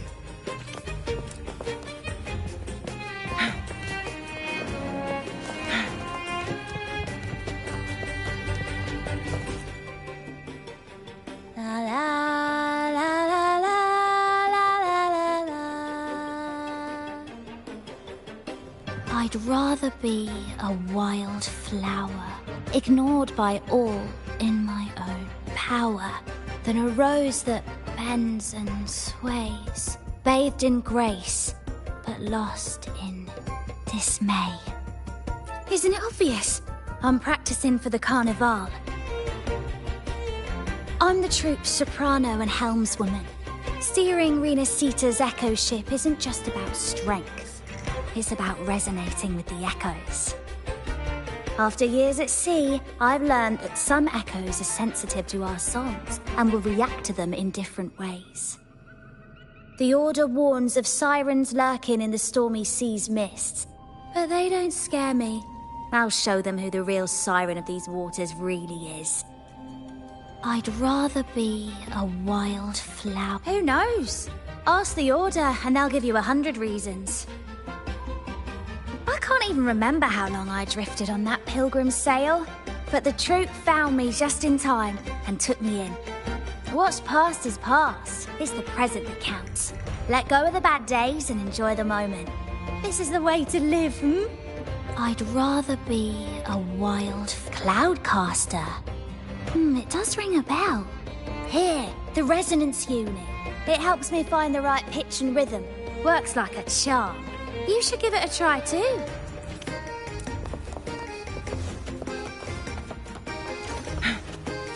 Make it fast.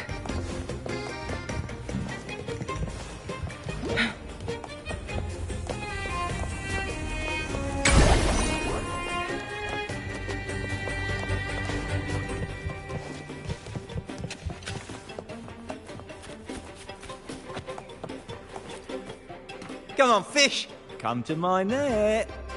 Me? Just prepping dinner. The storm's passed, so it's the perfect time for fishing. The captain once told me a secret. The fiercer the storm, the more fish it brings. Sometimes we even see fish swept up by the wind, raining down from the sky. Usually, yeah. But when we dock on an island, the captain and first mate will buy some other food from the locals. Come on, fish! Come to my net. Back in Raguna, I was just a fledgling fisherman when I accidentally caught an arasti. Turns out, it's a sacred fish, only meant as an offering to the Sentinel. Mortals aren't allowed to catch it. but it swam right into my net. Not really my fault, was it? Though the Order didn't see it that way. They banished me out here, like tossing a fish onto dry land. Luckily, the troop found me. I can still fish like I used to. Otherwise, I'd probably be dead, or living as a pirate. Though, to be honest, life here ain't too different from a pirate's. Except we're not hunting for treasure, but for smiles and cheers from our punters. Come on, fish! Come to my net. Yeah, I borrowed the reel for me fishing rod. We scavenge all sorts of stuff from the beach and fix them up as needed. Nothing goes to waste. Don't be fooled by appearances. This stuff can be pretty versatile. Good. We have all the parts now. Time to work, Pero.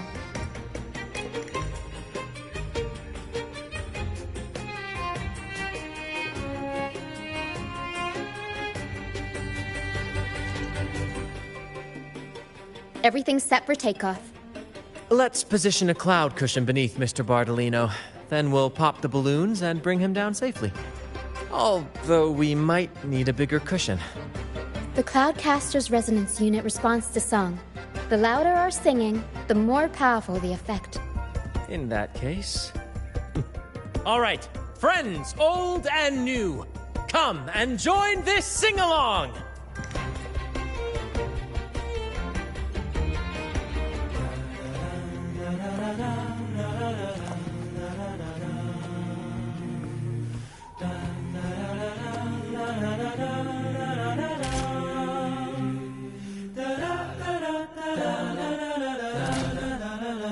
Bullseye! How about showing off that aim again with the rest of the balloons?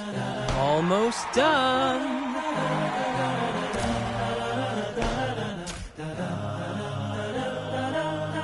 Oh, thank you, dear girl. You helped me complete this performance and fulfill one of my dearest wishes.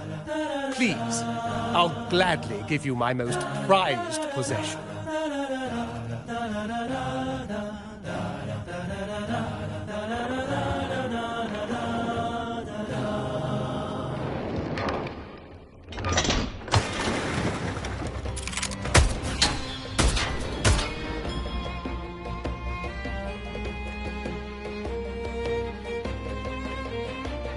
Apologies for my late arrival to such a magnificent performance.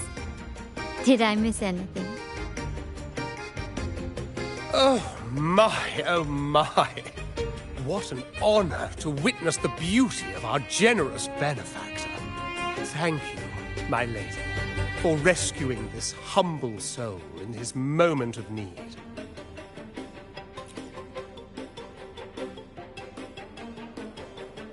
You flatter me.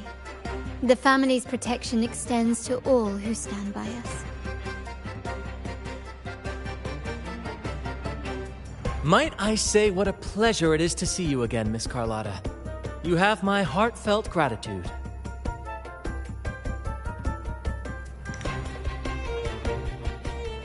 Is everything going smoothly with your family, Miss Carlotta?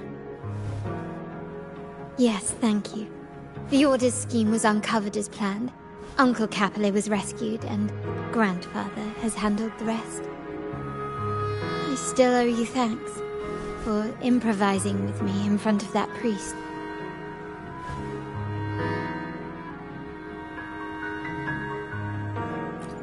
You've got a sharp mind.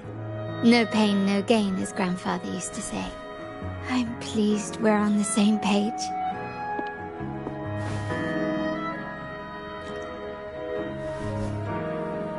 Your kindness is much appreciated. The Montellis won't forget this. In return, I'll share everything I know.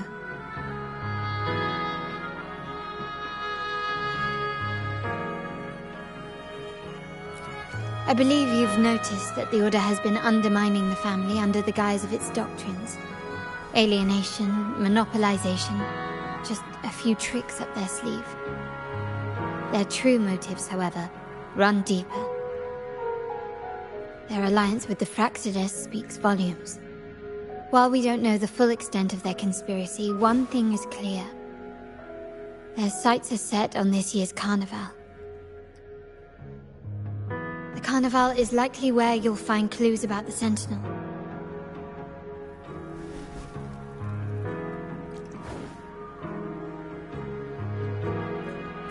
Legend has it that the Sentinel, Imperator, has been secluded in the heavens, cut off from the mortal realm. The last record of the Sentinel is from the Carnival a decade ago. At that time, the entire city was shrouded in mist. Ghosts roamed the streets. A dragon roared from the sky, and a sea behemoth raged, summoning towering waves. Do any clues come to mind?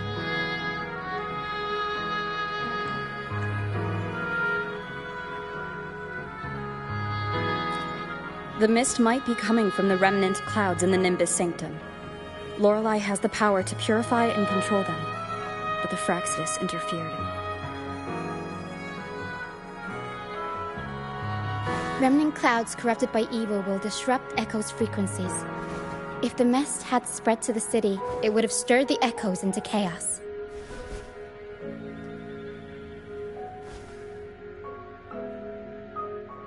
We are lucky that you and Zani, along with that acolyte, awakened Lorelei in time.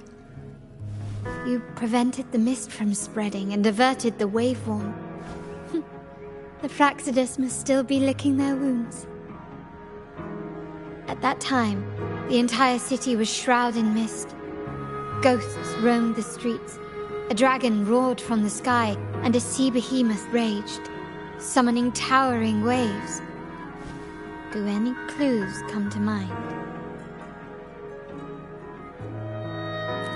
The Montelli traders used Lycoris in experiments to turn echoes back into tacit discords. If they were successful, the ghosts seen 10 years ago may have also been created this way. Ghost is just a dramatic name given by the Raganazi for tacit discords. They look nearly identical to echoes, especially in the mist.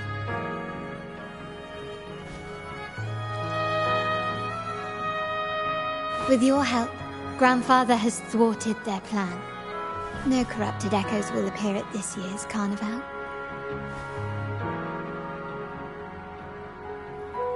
At that time, the entire city was shrouded in mist. Ghosts roamed the streets. A dragon roared from the sky, and a sea behemoth raged, summoning towering waves.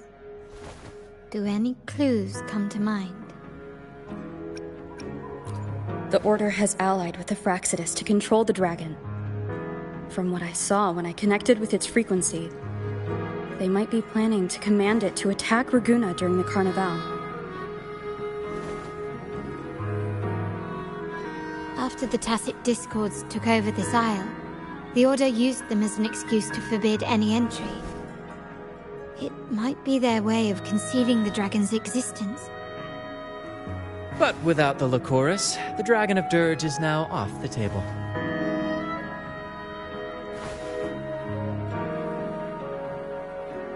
At that time, the entire city was shrouded in mist. Ghosts roamed the streets. A dragon roared from the sky, and a sea behemoth raged, summoning towering waves. Do any clues come to mind? The remnant cloud spreading, experiments to turn echoes, and the dragon's manipulation. The Order plans to recreate these disasters at this year's ceremony.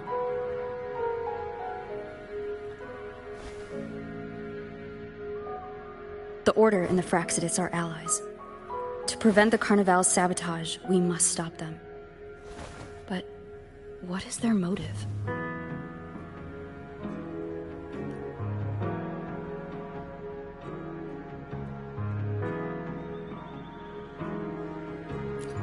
The Primus called it a divine punishment, and took the opportunity to appear as a savior.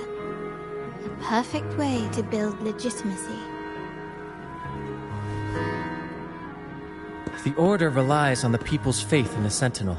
With the Sentinel's 10-year absence, faith in the Order has waned. They must be desperate to restore that trust. It is for this reason that the Order has been forced to revive the festival.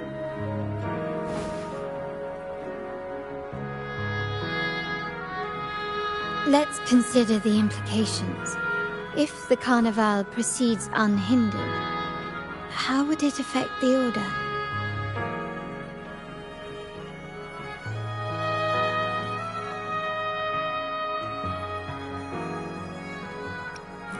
The current Primus claims to be the Enlightened One, the Sentinel's Resonator. However, based on the prophecy we found in the ruins, this role is meant for the young maiden who is destined to heed the divine oracles during the Carnival. The Carnival is the only time humans can directly communicate with the Sentinel. Normally, it's the Primus who conveys the Sentinel's words. A successful Carnival offers a chance for citizens to meet the Sentinel in person. But for the Primus, and possibly the Order, it poses a threat if they've been fabricating the oracles. To sabotage it while still maintaining their authority, they partnered with the Fraxidus. The Fraxidus will cause chaos during the Carnival, and the Order will swoop in as the saviors, restoring public trust just as they did before.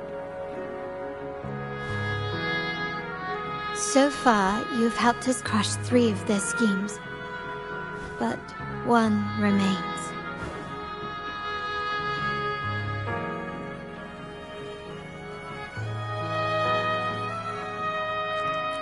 We have evidence that the Cetus is being manipulated, and the Fraxidus are setting up their final plan. With their whereabouts unknown, we'll need to adapt our strategy as the Carnival unfolds. From what I've noticed, you're not one to act passively or pin your hopes on others. You prefer to strike first and steer events in your favor. Winning the laurel might give you the chance to talk with the Sentinel. The Sentinel's Resonator may also be present, so...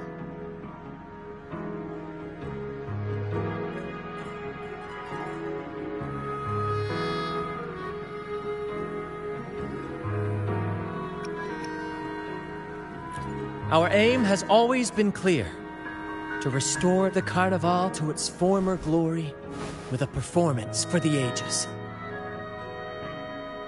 If the Divine truly exists, would they wish to see their people living without freedom? Or witness a festival twisted into a tool for tyrants? If we win the laurel, we'll show that such punishment is absurd. But if that's truly their design, we shall break those divine shackles ourselves.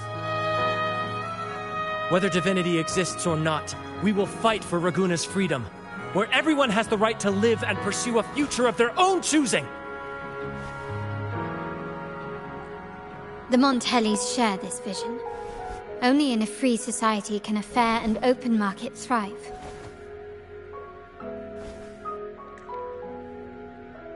However, the troop alone is too weak. The family is under close watch and our enemy hides in the shadows. We need your strength to find our way forward.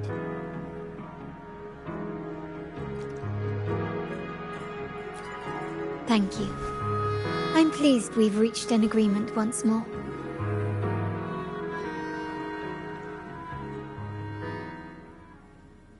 All right, what should we do now? Any plans? Since the Order intends to sabotage the Carnival and incite chaos amongst the guests, confronting them directly only plays into their hands. You've seen the troops' unique approach to combat, haven't you? That's precisely why we're allies with them. We will turn any disturbances into a theatrical performance. I can see our friend here is still a bit confused. No worries, my dear girl. We'll have a quick rehearsal before the Carnival begins. Speaking of which, Ms. Carlotta, would you honor us by joining our performance? Me? I do have some stage experience, though I must confess I may be a bit out of practice. We don't know what challenges we'll face, so your help will be needed, Miss Carlotta. Plus, it's a chance for you to get to know our methods. If you insist. Wonderful! As the festivities continue, if you're both ready, please join us on the stage of the troop liner.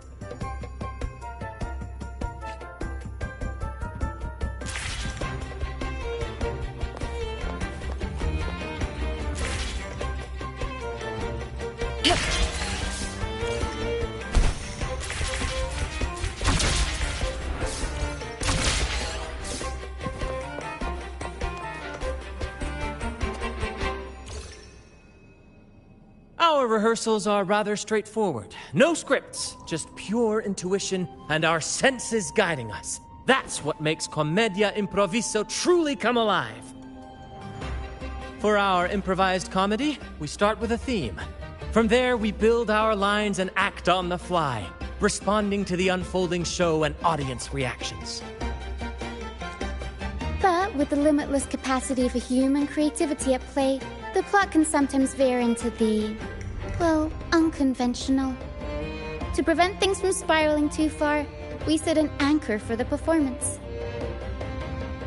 Pardon my interruption, but I'm quite curious. What sort of bizarre plots have you encountered? Well, something like a humble craftsman from a small town sets sail on a rainy night, stumbles upon ancient ruins, is reincarnated with superpowers, and then decides to conquer the galaxy, becoming the Emperor of the Stars. So, we draft a basic outline that assigns roles and guides the plot's direction.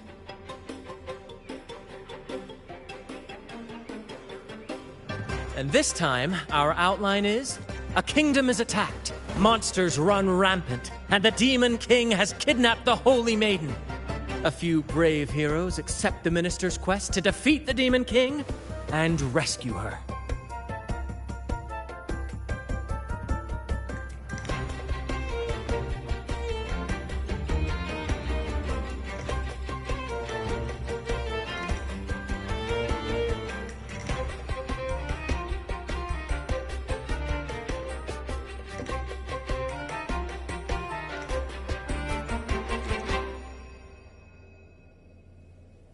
This outline holds special meaning. We want to pay tribute to the play once performed by the Blessed Maiden herself, which was also about a hero facing a Demon King. Good people have their wishes fulfilled, heroes appear in a time of crisis, justice triumphs over evil, and united friends are undefeatable. This is the tale the Blessed Maiden once told. And it's a universal story we want to portray. To me, the world is a stage, and performing is much like combat. Coordinated movements, quick thinking, sharp reflexes, and, above all, trust in your allies. What I'm getting at is that you both are very skilled and capable. We don't have many do's and don'ts. And express yourselves freely on stage. This rehearsal is to help you get familiar with basic stage movements, techniques, and the troupe's style, and to build good rapport. Exactly. I'll handle the stage lighting, Brant will narrate, and the rest will take on the role of the audience. If you're ready, let's begin. Everyone, a big round of applause to welcome the Rover and Miss Carlotta on stage!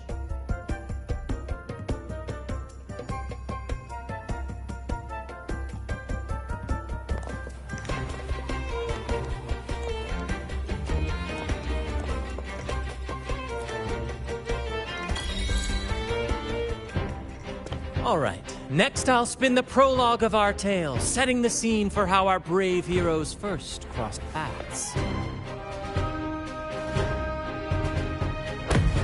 Once upon a time, a hero roamed the world.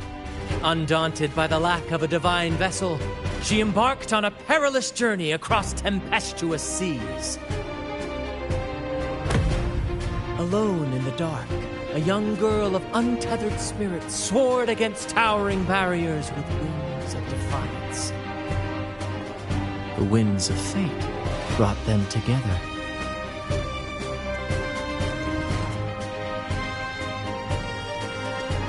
As the world teetered on the brink of absolute darkness, they found solace in each other's gaze.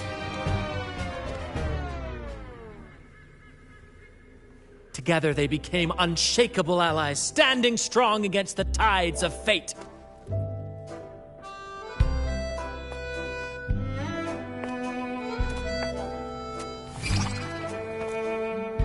Even if light were to fade from the world and the stars cease to shine, they would still blaze like the sun forever.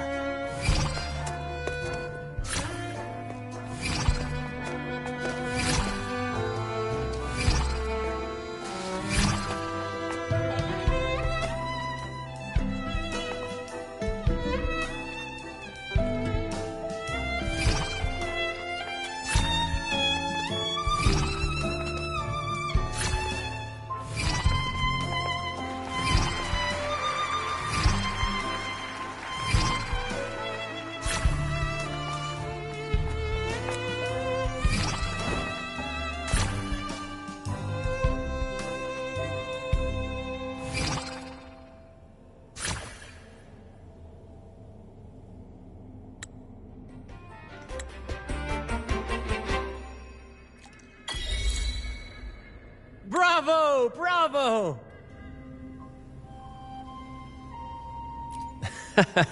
Seeing your chemistry, I decided to take a little creative liberty with the story.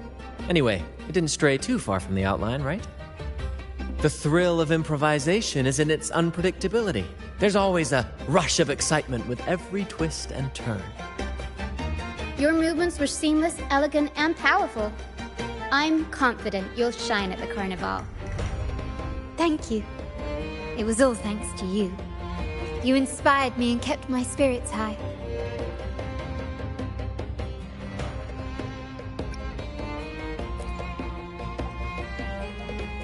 You'll master it in no time, I'm sure.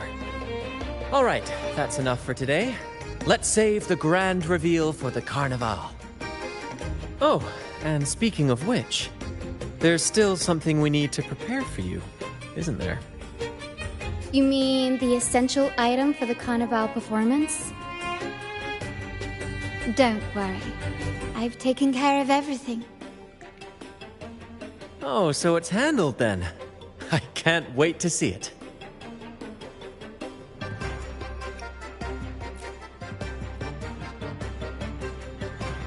I have a small gift for you. Let's head back to Raguna together, shall we?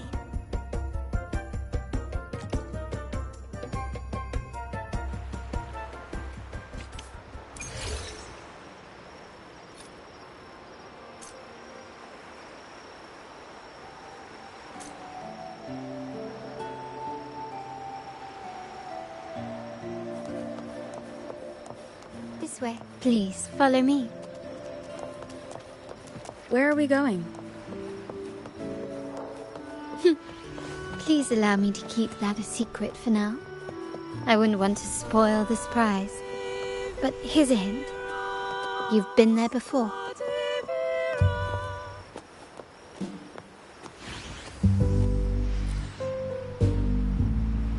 Oh, dear Lady Carlotta, thank the Sentinel you are finally back.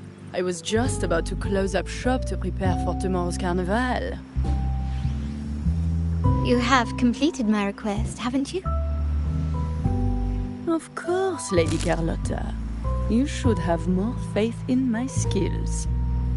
Here you are. A small token of my appreciation. Abby, I have something for you as well. Wow, really? I get a gift too? Ha! You're so nice. Ah, so that's why Lady Carlotta was so insistent on using only the finest materials and meticulous craftsmanship for this piece. For a moment but I feared she lost faith in my skills and was plotting to hand over the shop to someone else. But now I see why this little creation was so important to you, Lady Carlotta. Nyala, you do have a flair for dramatics. Anyway, why don't you unwrap it?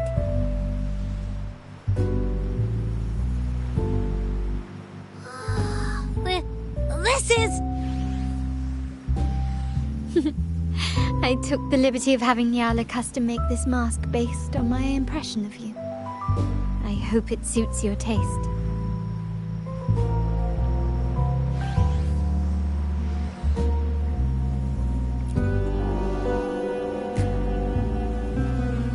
I'm pleased you like it. The Carnival is a splendid reverie, and the mask is its passport. May it help you navigate the Carnival with ease, and let you enjoy it to your heart's content. We will, for sure. May I take a bit more of your time? Walk with me through Ragunna tonight. I have some additional information to share with you.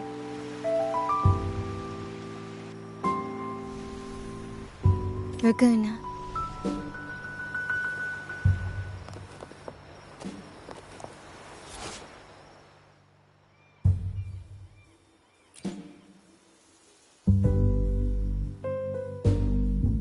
The sapphire that crowns Solaris. The waters of Ragunna serve as a mirror, reflecting the countless faces of this city, much like our own reflections. The people of Ragunna possess a temperament akin to the tides, ever-changing. We like to describe...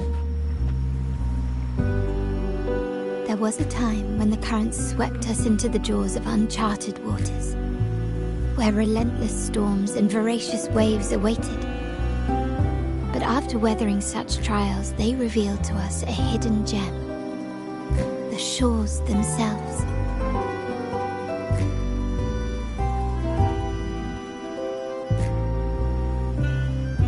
My family has always been drawn to the thrill of a new voyage.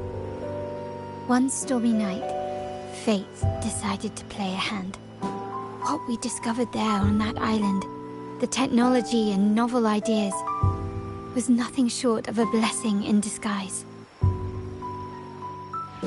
There exists only one relatively safe route from the Black Shores to Ragunna, a path known solely to the Montelli family. As long as you stayed on this course, you were bound to encounter the troop. My family has always been drawn to the thrill of a new voyage. One stormy night, fate decided to play a hand. What we discovered there on that island, the technology and novel ideas, was nothing short of a blessing in disguise. Exactly. When we heard the Black Shores were hunting for a legitimate entry into Ragunna, I thought, why not bring them into our little venture? Hence the invitation. My family has always been drawn to the thrill of a new voyage. One stormy night, fate decided to play a hand. What we discovered there on that island, the technology and novel ideas, was nothing short of a blessing in disguise.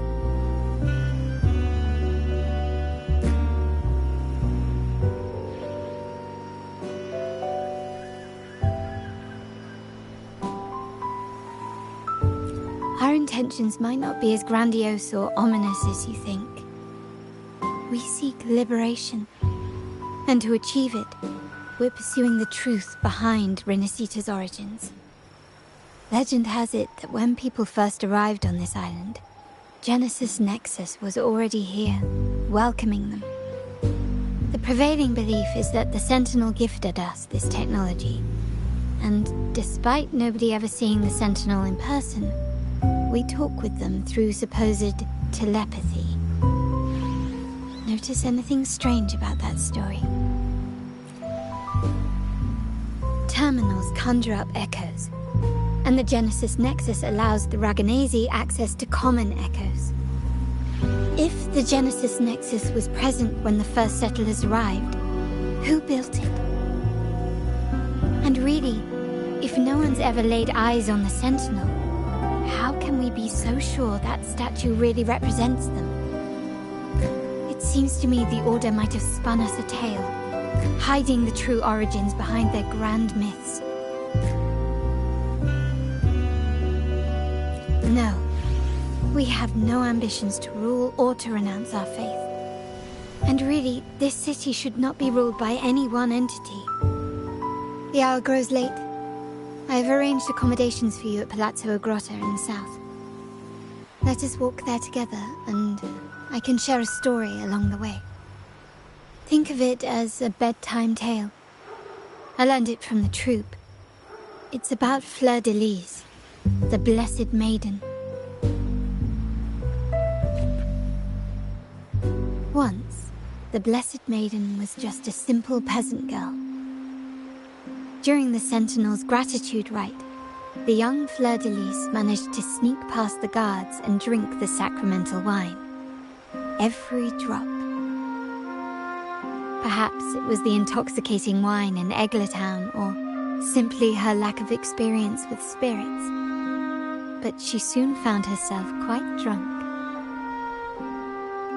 Swaying on her feet, she ascended the ceremony's grand platform, lifted her threadbare dress, and began a rather ungainly dance. Seizing the sacred horn, she played a carefree folk tune, dodging the guards and weaving through the crowd with surprising agility. Remarkably, the crowd, as if drawn by an unseen force, followed her lead, transforming the solemn ceremony into a wild parade of cheers and revelry. Naturally, the Order was less than pleased. The pilgrim sale did not yet exist, so Fleur de Lis faced 3 days of confinement. During that time, she used her prison walls as a canvas.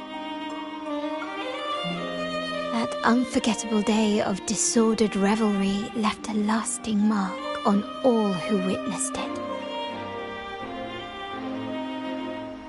Is it not remarkable? A rebellious girl chosen by the Sentinel to become the Blessed Maiden. If the Sentinel indeed permitted such a girl to serve as their spokesperson, it suggests that all this joyous revelry is not something they disdain. Perhaps they too enjoy poetry, painting, tears, laughter, romantic tales of nights, and dancing amidst crowds, much like ourselves.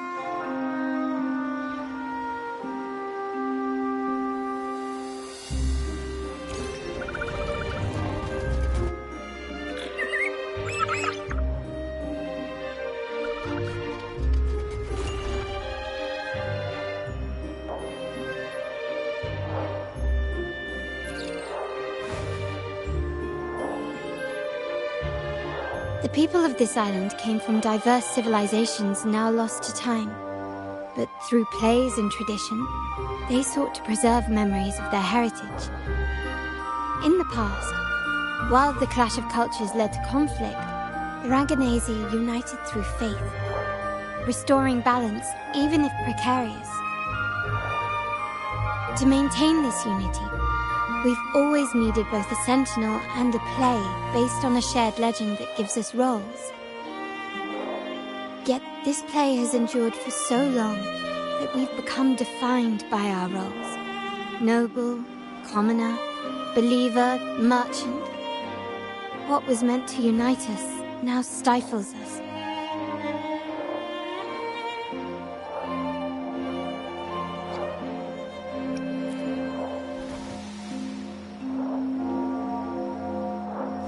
Now, we yearn for a day when we can truly set aside our titles and positions, express our true selves, and join together in celebration.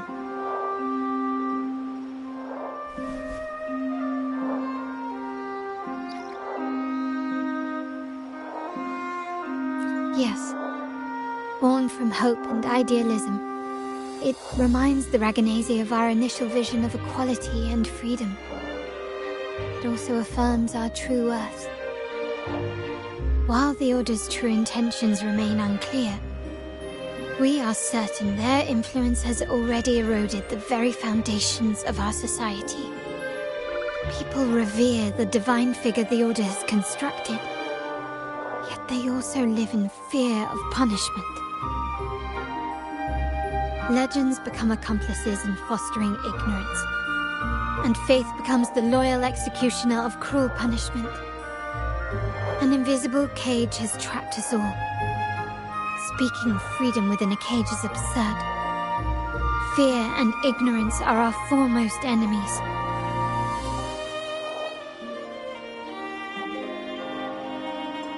This year's carnival will spark a flame fierce enough to burn down that cage.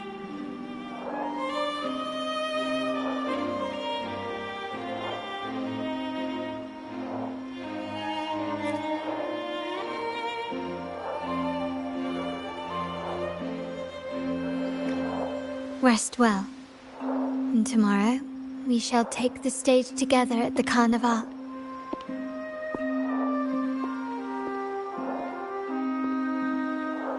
Good night. May your dreams be sweet.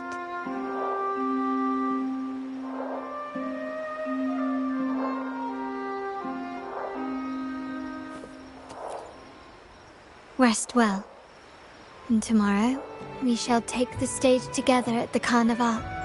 Good night. May your dreams be sweet.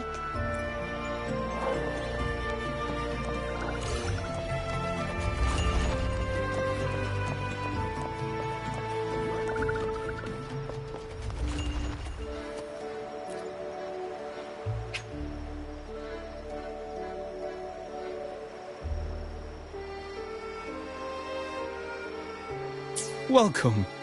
Lady Carlotta already notified us of your arrival. We are prepared to check you in whenever you're ready. Understood. We will be ready for you when you return.